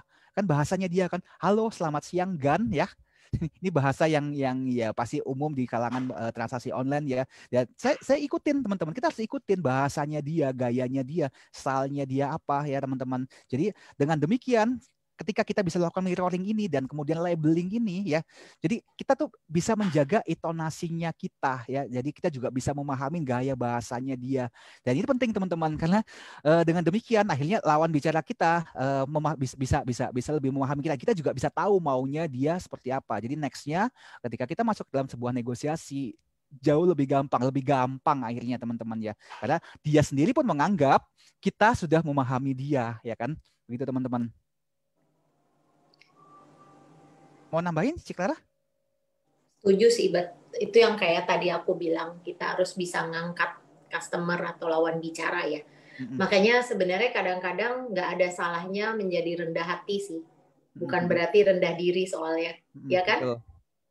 Karena dengan kita rendah hati, sebenarnya itu akan, kalau kita menempatkan, bukan berarti kita kalah ya dari dia ya, tapi ya kita biarkan dia merasa menang.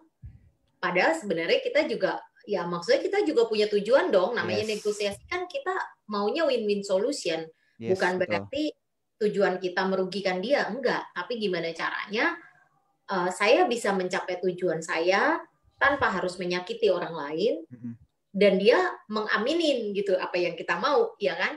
Jadi kita nggak ada konflik sehingga kedepannya pun hubungan juga akan tetap baik. Mau akan jadi customer, tetap jadi customer ataupun enggak, tetap bisa netral. Betul. Saya tuh enggak, makanya ya itu memang tantangannya sih menurut saya, karena kadang-kadang sebagai apalagi kalau misalnya kita berjualan satu skill yang memang kita merasa kita punya satu labeling lah dalam diri kita atau prestasi lah ya Bet ya, entah sebagai pembicara, entah sebagai ahli sesuatu lah ya, atau misalnya kayak saya mungkin ada profesi yang profesional gitu. Ada di satu titik kadang karena sudah mulai punya prestasi, kita akan merasa kita punya nilai lebih dari orang lain, betul nggak? Ya, nah itu memang jebakan Batman-nya ya. Jadi kayak untuk bisa mengangkat orang lain itu kadang-kadang berat gitu loh. Betul. Dan saya belajar banget bagaimana yang namanya dalam perjalanan karir atau bisnis saya yang lain, saya belajar banget bagaimana untuk menjadi humble.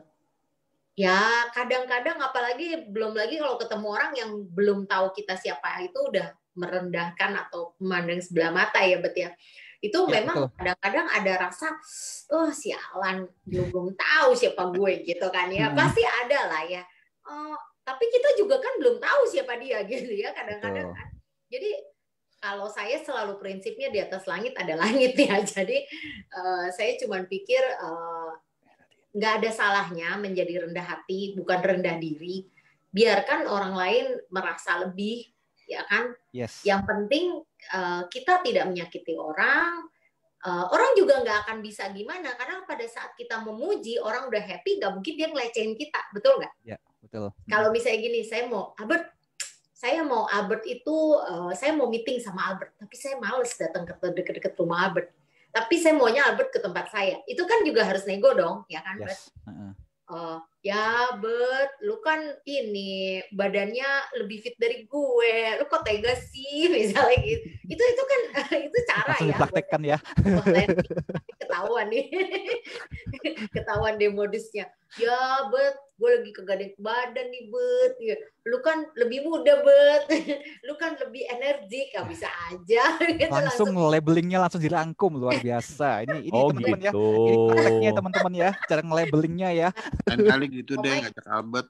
Ya, iya, kalau sama komik nggak bisa, terpaksa deh. Kan merasa saya yang lebih muda, lebih fit gitu ya Bet ya. Maksudnya? Aduh, langsung. Tapi enggak loh, komik itu baik banget loh. Kalau janjian dia berusaha untuk di tengah-tengah yang memudahkan banyak orang. Karena kalau udah langsung ke daerah deket tempatku aja, langsung lemes. Enggak. Besok-besok Jakarta Barat aja. Iya. Gelap. Ternyata ada yang masih nguping, kirain nggak ada gambarnya, orangnya nggak ada, Bet. Kebon jeruk. Ketahuan deh modus gue. bener loh. Itu Albert bilang ini itu bener banget. Jadi kayak misalnya ada customer yang memang datang dengan pride yang tinggi ya. Wah, keren ya Ci, atau keren ya Pak, keren ya Bu. Wah, udah sukses lah ya, hebat deh, prestasinya pasti banyak gitu ya. Terus pasti di kantor juga leader yang hebat atau apa. Itu orang kebanggaannya kan akan naik ya. Yes. Dan nggak mungkin dia akan ngelecehin kita, nggak mungkin. Jadi yang ada gini, enggak lah ibu bisa aja gitu kan, paling kan orang mulai nggak enak hati karena dipuji ya. Akhirnya kan kita bisa negosiasi dengan perasaan yang lebih rileks ya. Orang itu akan merasa kayak dipandang gitu loh, karena banyak buyer yang nggak suka kalau sellernya tuh ya kayak tadi Albert bilang ya, lah lu yang jualan, lu kan juga butuh dibeli barangnya gitu ya, kayak makanya saya juga sebel kalau orang jualan tuh judes gitu loh. Apalagi saya kalau misalnya beli barang, emang agak rewel nanya-nanya. Karena gini, karena barangnya misalnya harganya di atas 1 juta gitu ya, pasti saya mau make sure nih barang real, kondisinya bagus. Karena bisa aja saya punya rencana ke depan lebih lanjut, saya mau beli lagi. Tapi kan orang yang jualan kan belum tentu tahu kan maksud saya seperti itu kan. Kalau dia tahu saya mau beli banyak, pasti dia udah menjilat dengan luar biasa gitu. Saya baru kejadian nih kayak ceritanya Albert juga di marketplace. Saya nanya, jawabnya lama, kadang-kadang nggak nyambung. Oke, saya tetap beli. Terus terakhir emang saya kurang puas dengan kualitasnya, dengan packingnya gitu. Saya bilang gini, sebenarnya tuh saya nanya karena saya berencana mau beli lagi. Tapi kok ditanya aja jawabnya susah ya. Tuh. Nah inilah, jadi kadang-kadang jangan sampai kita kehilangan customer yang ternyata memang serius beli atau akan beli lagi hanya gara-gara kita malas ngelayanin. Ya kita terlalu punya pride yang tinggi atau kita seuzon, orang bilang kan emang ada betul banyak orang yang cuma nanya-nanya doang. Ya udahlah, nggak apa-apa juga kan, gitu kan. At least dia nanya, mungkin dia masih compare karena mungkin budgetnya terbatas atau karena mungkin dia belum kenal kita, ya itu wajar. Orang kalau belum kenal, namanya tak kenal maka tak sayang ya. Jadi ya kalau buat saya kembali ke masing-masing diri kita mau menempatkan diri kita sebagai apa? Apa yang menjadi keunggulan kita? Apakah hanya barang atau juga servis kita? Ya kan? Yang membuat bisnis kita bisa long term biasanya ya kalau servis kita juga baik. Benar nggak, Mbak? Betul. Nah, ya ini labeling itu merangkum dia seperti apa? Itu merangkum setinggi langit sih. Tapi itu sebuah cara untuk kita tetap jaga ini internasi kita ya kan. Jadi seolah-olah kita ngikutin dia sebenarnya. Betul. Kita kasih orang happy lah bisa dibilang ya. Dan kemudian setelah kita lakukan ini, kita kan masuk yang ketiga nih ya, kita lihat ya. Ini tadi yang sempat Cik Clara jelaskan sedikit ya. Jadi kalau saya istilahnya bahasa saya bilang show don't tell ya, show don't tell ya. Jadi dengan kita menyesuaikan intonasi kita dengan lawan negosiasi kita, nah biasanya ini tadi ya, ini contohnya yang tadi yang nomor 2 tadi ya, mereka biasanya akan lebih terbuka tentang apa yang dia mau ya.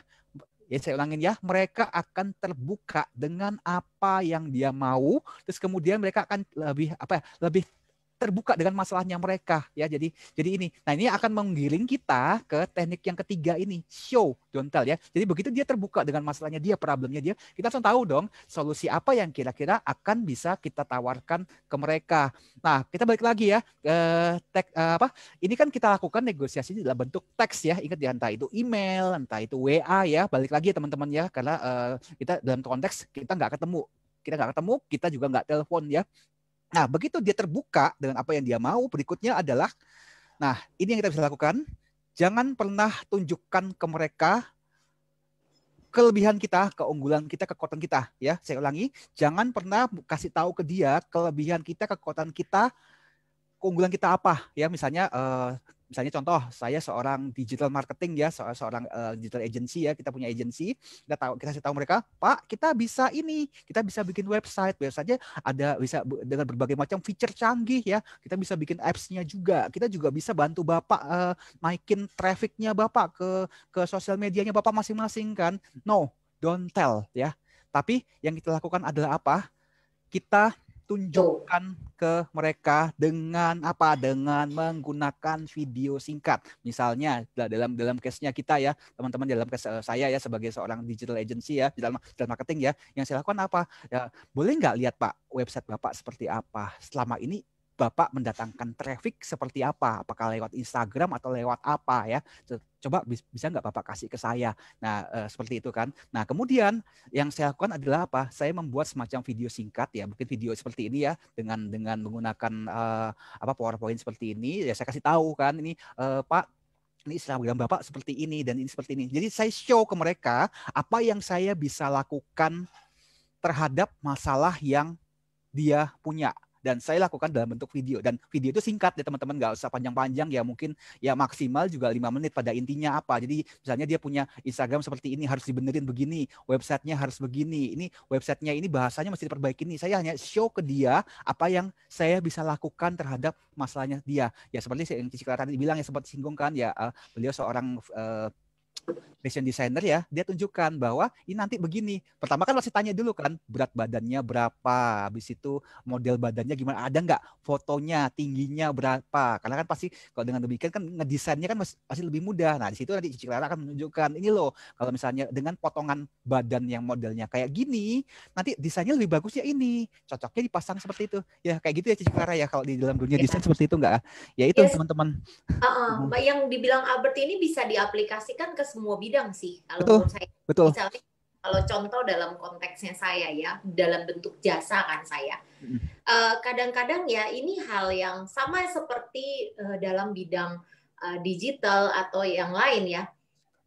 Berpakaian itu juga banyak orang salah kaprah cara berpakaian. Jadi terutama perempuan yang paling ribet sama masalah baju ya. Karena cewek itu ada curve ya yang harus terlihat, pinggang, panggul ya itu. Jadi mereka suka berpikir, oh pundak saya besar, lebar, saya gemuk di atas, jadi saya harus tutup.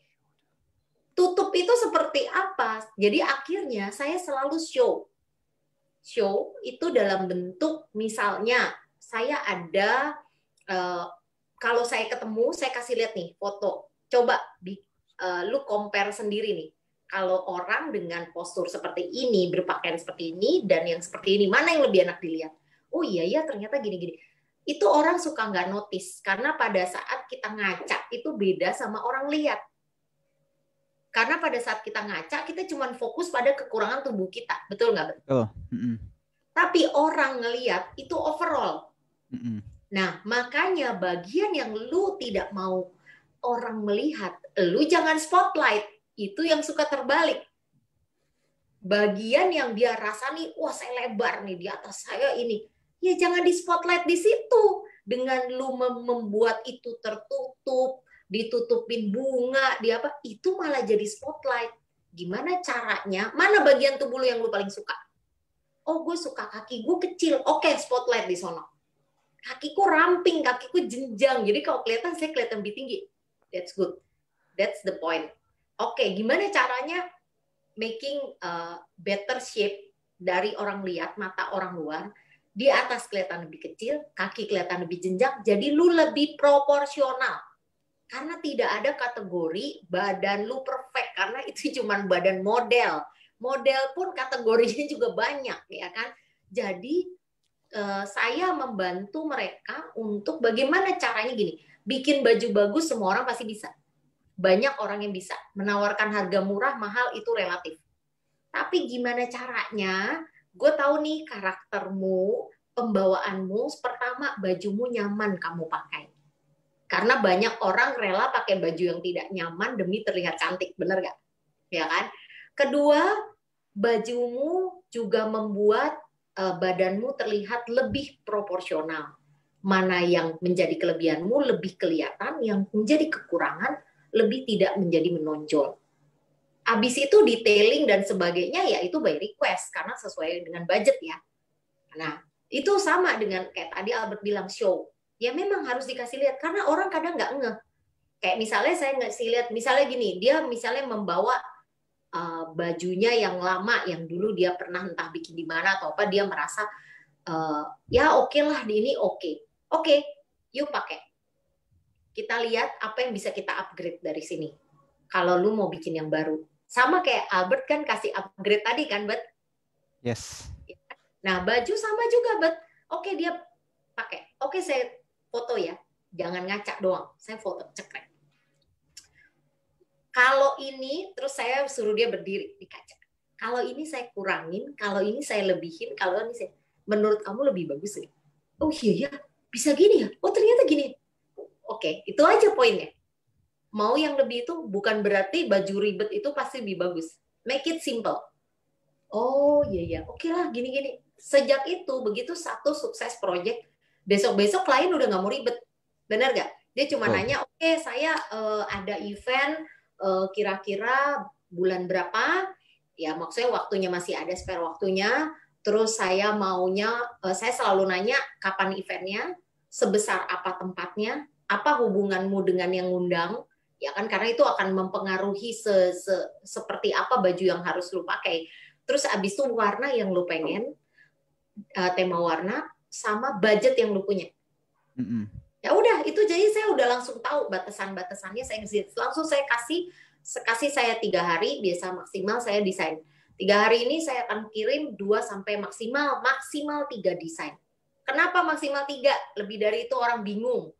Terlalu banyak pilihan, ntar ujung-ujungnya juga lempar balik. Menurut kamu yang mana yang bagus? Benar nggak, Bet? Betul, ya kan? betul. Nah, itu pasti sama kalau kategori mungkin desain grafis, ya kan? Atau misalnya desain interior. Kalau kita terlalu kasih banyak orang pilihan, orang pasti bingung malahan. Betul. Nah, makanya saya tuh sampai ada customer yang bahkan ngedesain rumahnya aja mau beli sesuatu panjangan dan sebagainya nanya sama saya. Saya sampai ketawa deh.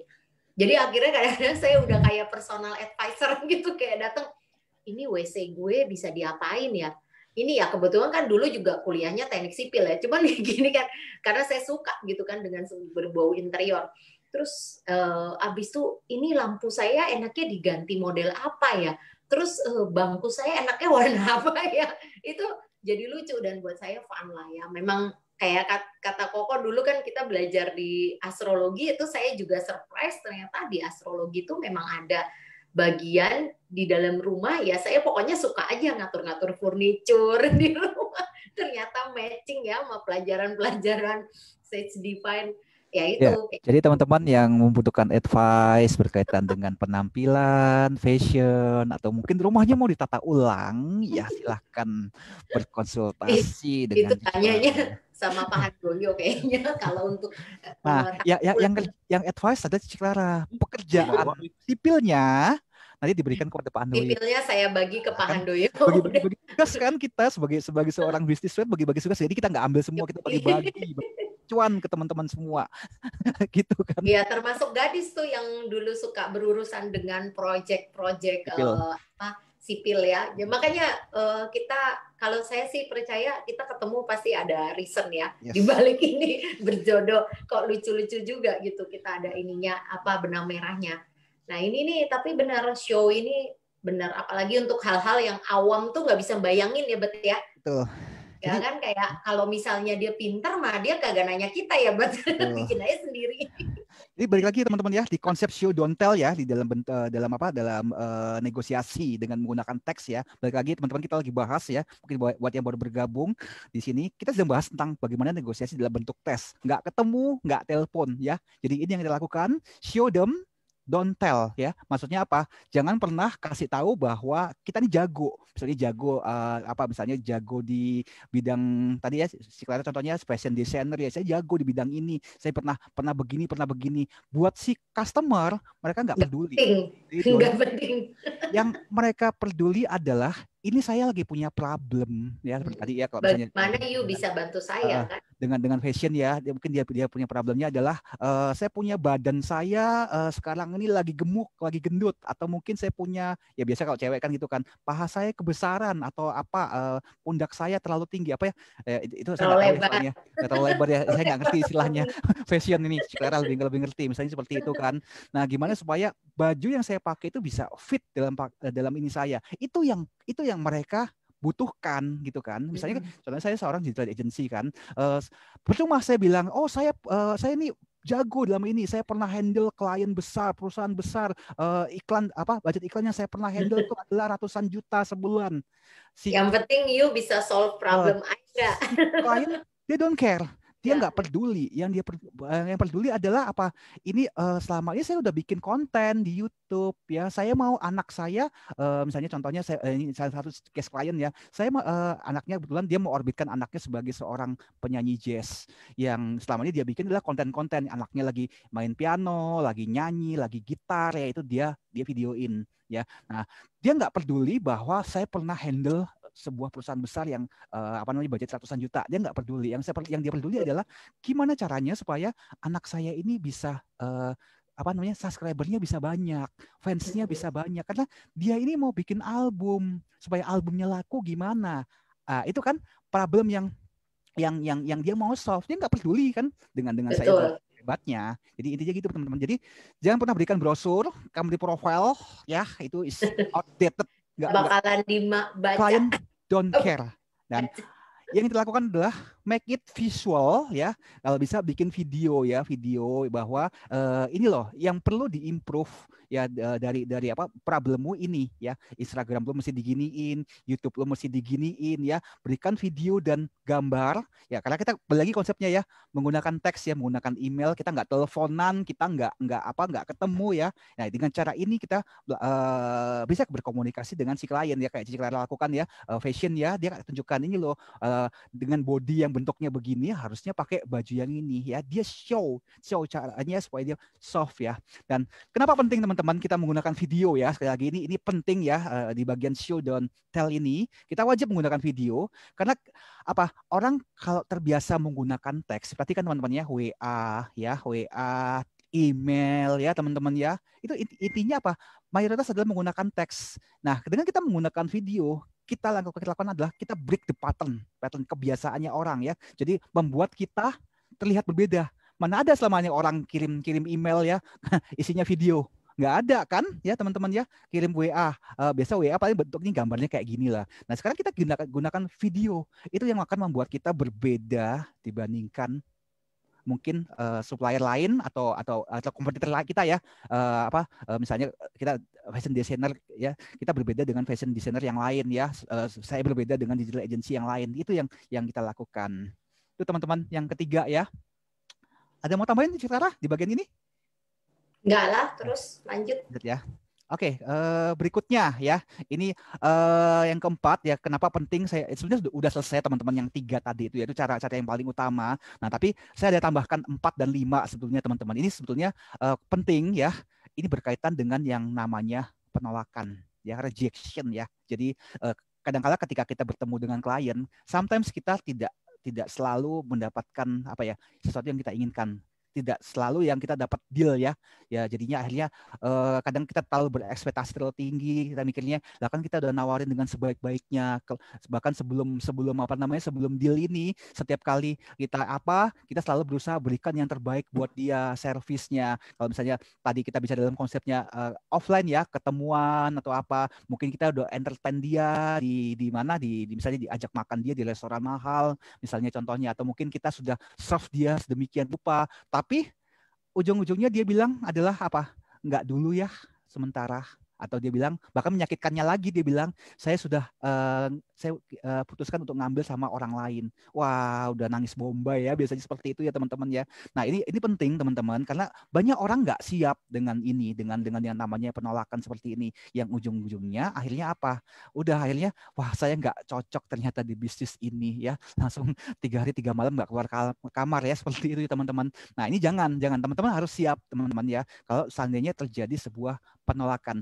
Yang perlu teman-teman pahami adalah ini ya penting, kenapa saya tulis di bold ini hitam ya, bahwa setiap namanya keputusan itu adalah sesuatu yang sementara ya. Saya ulangin ya, sebuah keputusan itu adalah sesuatu yang sementara ya. Maksudnya gimana? Ketika klien Anda mengatakan tidak ya, berarti artinya bukan tidak itu selamanya ya.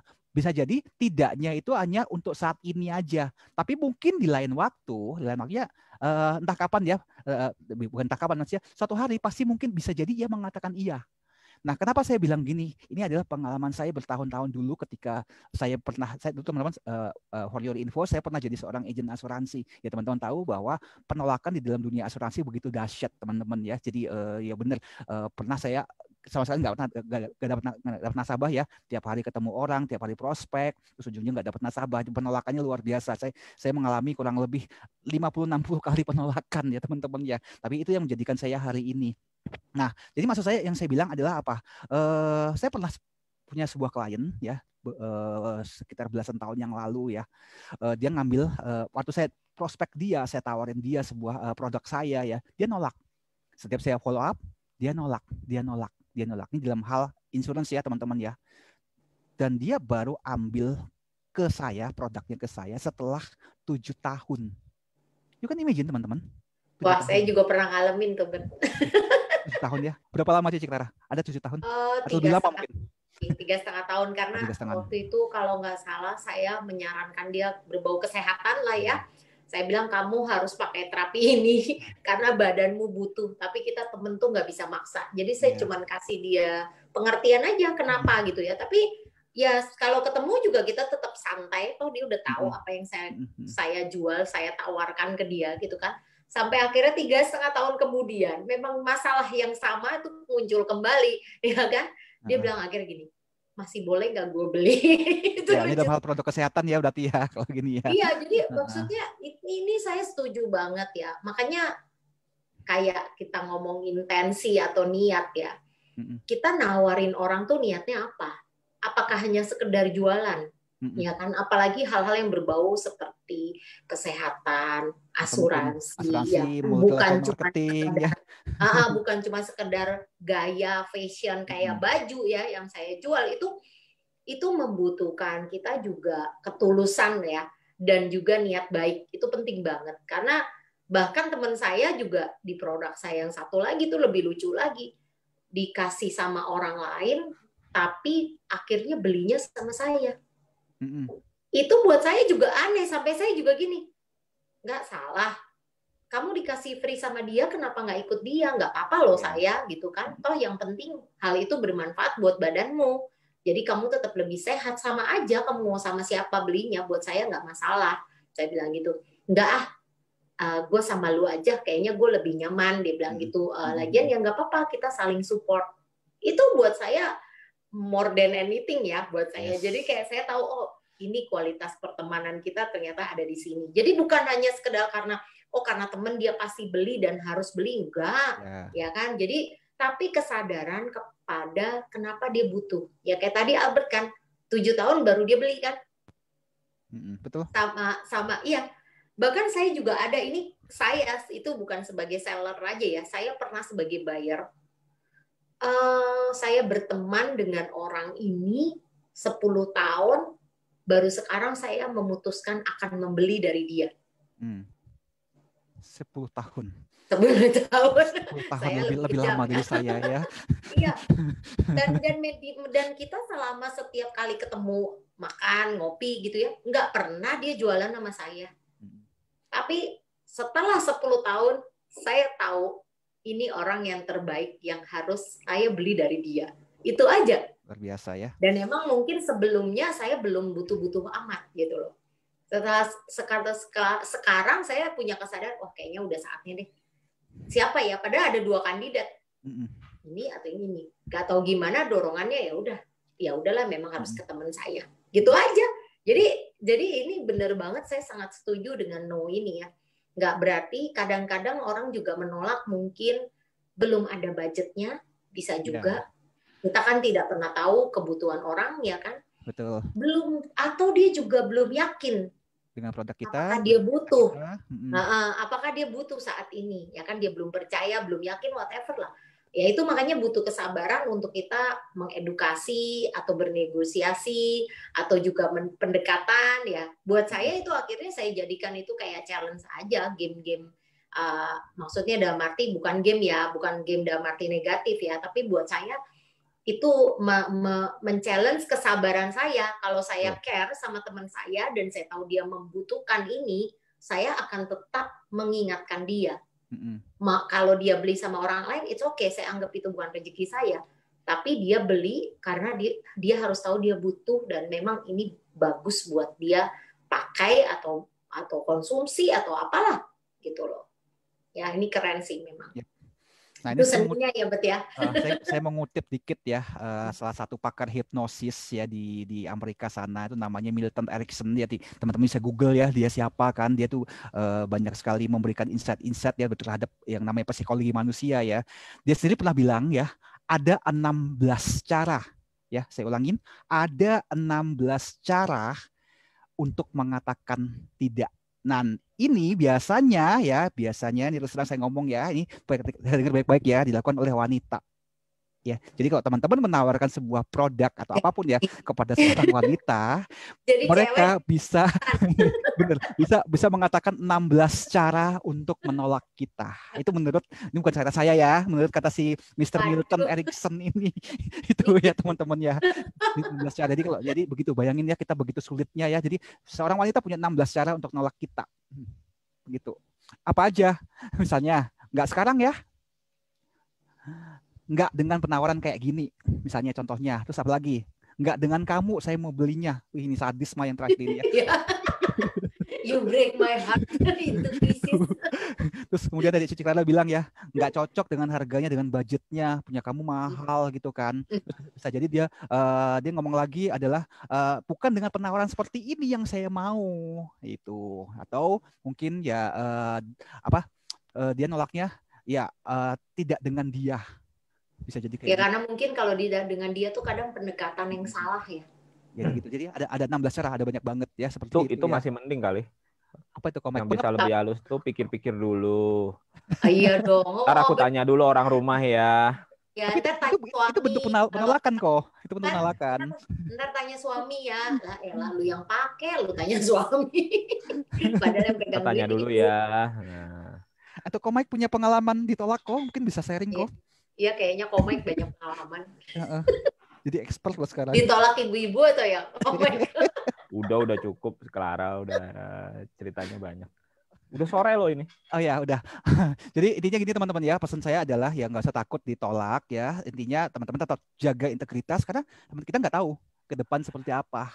Bisa jadi orang yang tadinya nolak kita dengan begitu hebatnya, dia bisa jadi klien kita atau customer kita atau mungkin sahabat dengan yang akhirnya nilainya itu lebih besar daripada sekedar uang.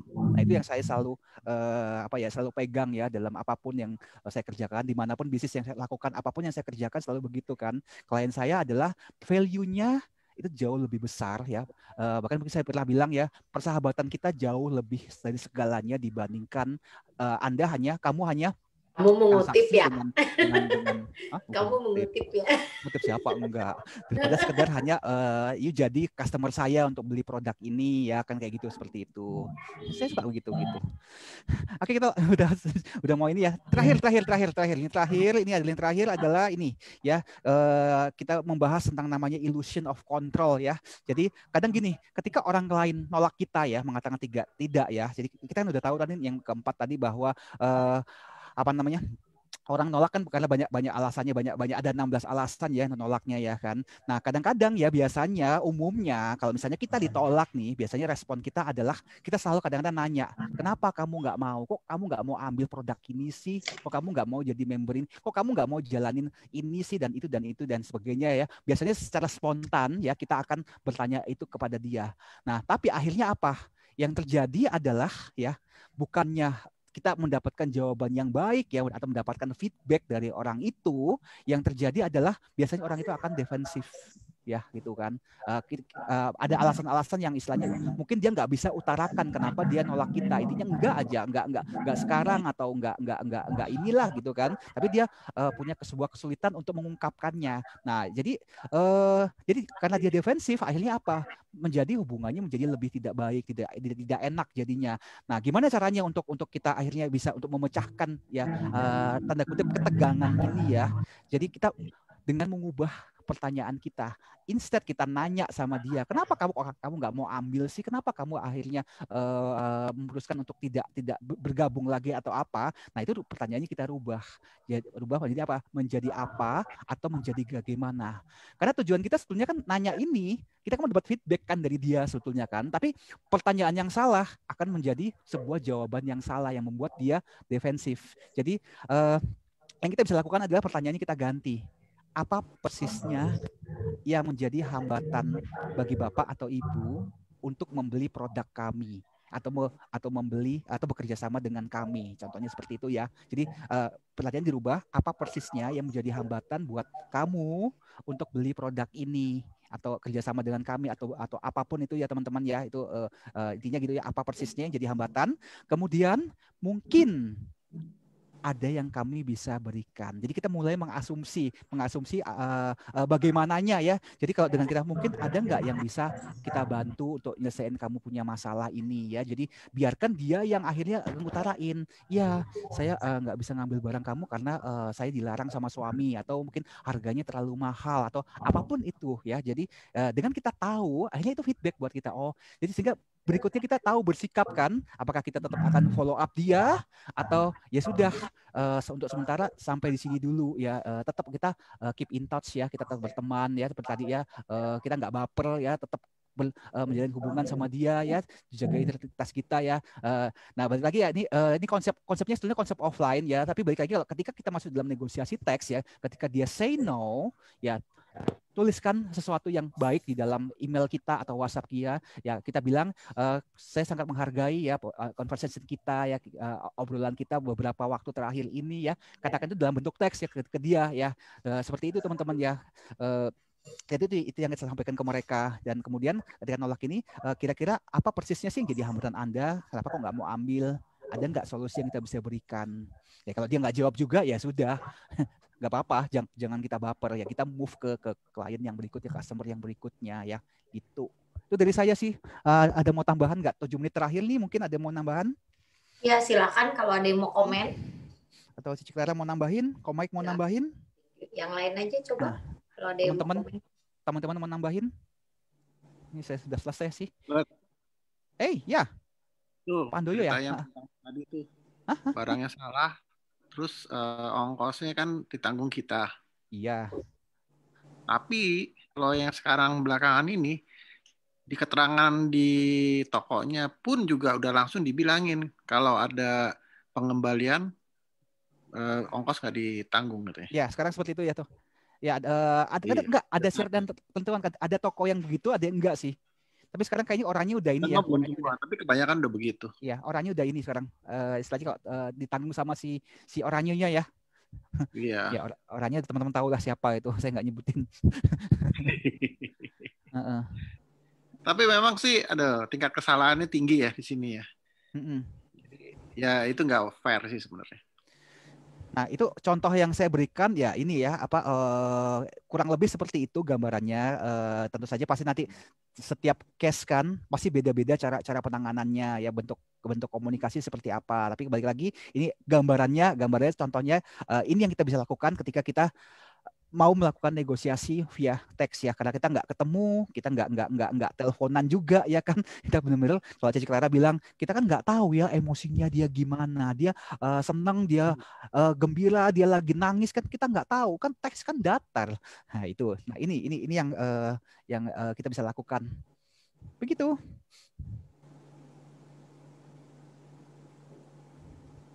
Oke, ada lagi yang mau komen, silakan. Mike, kok jangan diem-diem aja. Kata penutup kok. Ya, Mike aja yang tutup hari ini ah. Cukup. Terima kasih dan cukup. Luar biasa. Udah cukup, orangnya nggak ada lagi. Cukup hanya suaranya aja. Saya nggak merasa cukup. Bro Susilo mungkin mau ini mau komen. Lagi ngapain nih Bro Susilo? Diem-diem aja. Enggak. Bro Jo, Bro Excel, ya ini Bro Excel. Thank you. Kasih komen deh apa gitu ke. Jurus ke-17 penolakan dari Clara, bakar menyan dia, bahaya tuh. Awas tuh ya, Jo. Oh, dukun Clara udah makin bahaya sekarang. Enak Tinggi aja. udah takbir ya. Sembarangan. Halo Bro Excel, halo. Halo. Halo. Ini teman-teman nih Bro Excel nih luar biasa nih dia. Beliau masih kuliah ya. Kuliah di Atma Jaya. Semester berapa ya Bro? Semester 5 Bro. Oh, semester 5. Wah mantap Bro. Ya, ini ada rekamannya nggak kok? Rekaman buat seminar. Yang Bro Excel ikut cuma hari pertama nanti ya. Hari pertama. Ya nanti kita kasih ya Bro. Oh ya ntar dikasih. Ya ntar kasih, tenang aja. Mau nambahin? Mau nambahin Bro? Mungkin mau komentar sesuatu Bro Excel? Nanti aja kalau udah masuk grup, aduh udah daftar. Nanti aja kok, nggak apa. Siap. Oke, ada lagi? Pak Handoyo, ada komentar apa? Kata terakhir. Kata terakhir.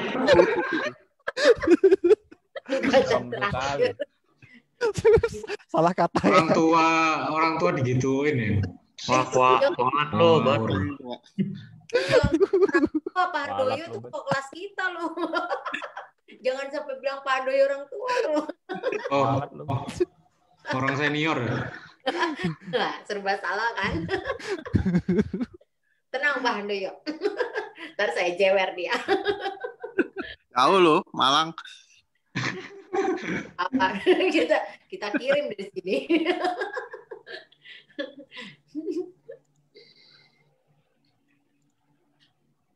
Udah kalau udah kita akhiri. Siapa mau? Ada yang mau nambahin lagi? Komik udah serasa di pantai tuh. Mau nambahin apa Komik? Ya kalau penolakan sih ginilah. Tidak mungkin semua yang dilakukan itu tanpa ada penolakan kan. Jadi sebenarnya yang namanya penolakan cuma sesuatu yang harus terjadi.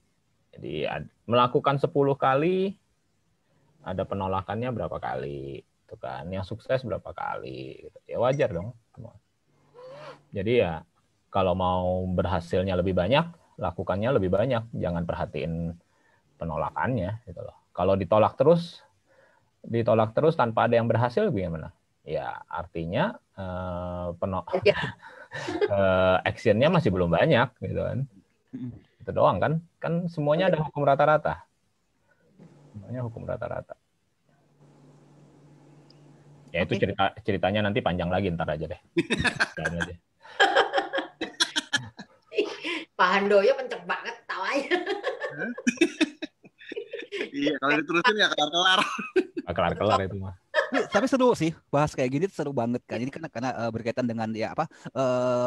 Kayak kemarin saya bilang ya, seorang marketing modern itu perpaduan antara seniman dengan scientist ya. Di satu sisi kita mesti kreatif, mikirin hal-hal kayak gini ya, memahami psikologinya manusia ya, karena kan hidup ini kan nggak melulu bicara soal angka-angka, nggak bisa soal hal yang teknis ya. Tapi di satu sisi kita juga mesti perhatikan data dulu. Jadi ini marketing modern itu adalah kombinasi antara seorang artis dengan seorang scientist itu digabung jadi satu ya. Inilah yang kemarin saya bilang di grup Telegram adalah inilah kita skill life kita yang baru di era digital ini harus seperti ini kan. Makanya hari ini kan lebih banyak kan kalau teman-teman lihat kan lebih ke arah psikologi ya, lebih ke arah kok banyak banget sih teorinya kan kamu bahas digital marketing. Nah, tapi kalau kita nggak paham ini sebagai dasar ya marketing kita berantakan ya kan. Kita nggak ngerti bagaimana cara handle orang ya apalagi bentuk mungkin banyak orang ya, bagi banyak orang bernegosiasi melalui tulisan itu adalah something yang new ya, sesuatu yang baru ya. Sekali lagi karena apa? Saya pengalaman ya beberapa kali ada tim saya juga bilang kan, kita mesti ketemu Albert, saya nggak bisa kalau hanya lewat Zoom, di training diajarin lewat ini nggak bisa, harus ketemu. Nah kan, jadi banyak di luar sana ternyata yang punya pengalaman seperti ini. Tapi dunia ini sudah memaksa kita ya harus harus negosiasinya udah lewat teks kan. Nah, ya kalau nggak bisa terus ya akan tersapu zaman. Bas oleh zaman. Ya kita serius. benar kok. Mau kita gimana lagi? udah memulai Zoom dari berbulan-bulan yang lalu ya kok. Jadi at least kita membiasakan diri kan sebenarnya berkomunikasi lewat Zoom.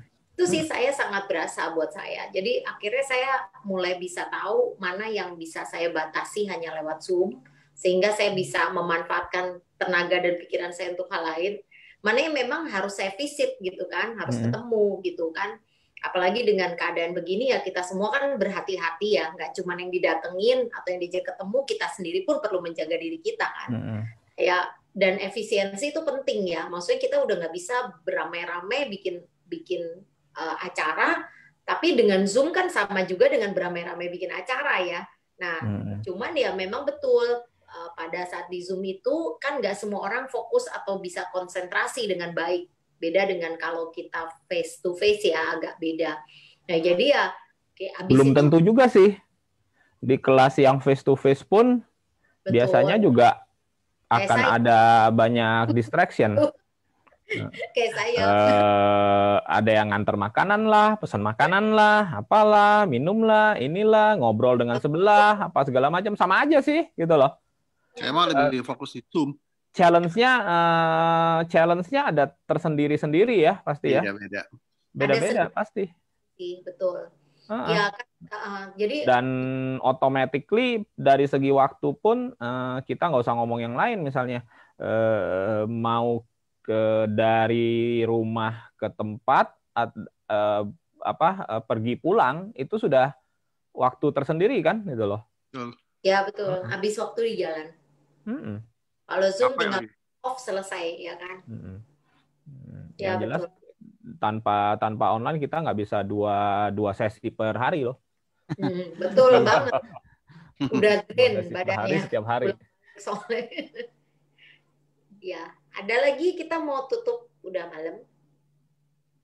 Ada lagi mau ditambahin kok? Cukup. Oke, jadi ya Cukup aja. thank you buat hari ini, sore ini sesinya Albert sharing yang relax dan bermanfaat buat kita semua, mengingatkan kita lagi betapa pentingnya kita harus mulai melek teknologi, ya kan, belajar untuk merubah pola lama kita menjadi pola baru supaya kita lebih bisa menyesuaikan kondisi saat ini ya. Jadi kita bisa bertahan dan kita bisa tetap maju, ya kan. Makasih yang udah semua hadir Thank you udah di datang. Zoom ini, ya kan. Thank you banget. Bro Axel, Bro Susilo. Jadi pukul 00 ntar malam ada Zoom spesial ya. Zoom apa? Malam. Zoom bobo. Nyanyi. Enggak, aku nggak mau di Zoom, aku maunya dikirimin makanan. Iya. Kita dikirim. Minta buten. Kelamaan. Ya udah, monggo ditutup. Udah setengah Oke. 7. Thank you waktunya. Thank you, Clara. Thank you, Albert. Terima kasih Terima semua. Michael. Thank you. Bye. Thank you. Nanti malam yang mau ikut ada Cikung Teratai Putih ya, jam 8. Oke. Oke. Oke, Terima kasih semua. Bye. Bye-bye. Thank you semua. Bye. Bye. Depan ya. Thank you, bye. Thank you. Thank you, Albert. Thank you.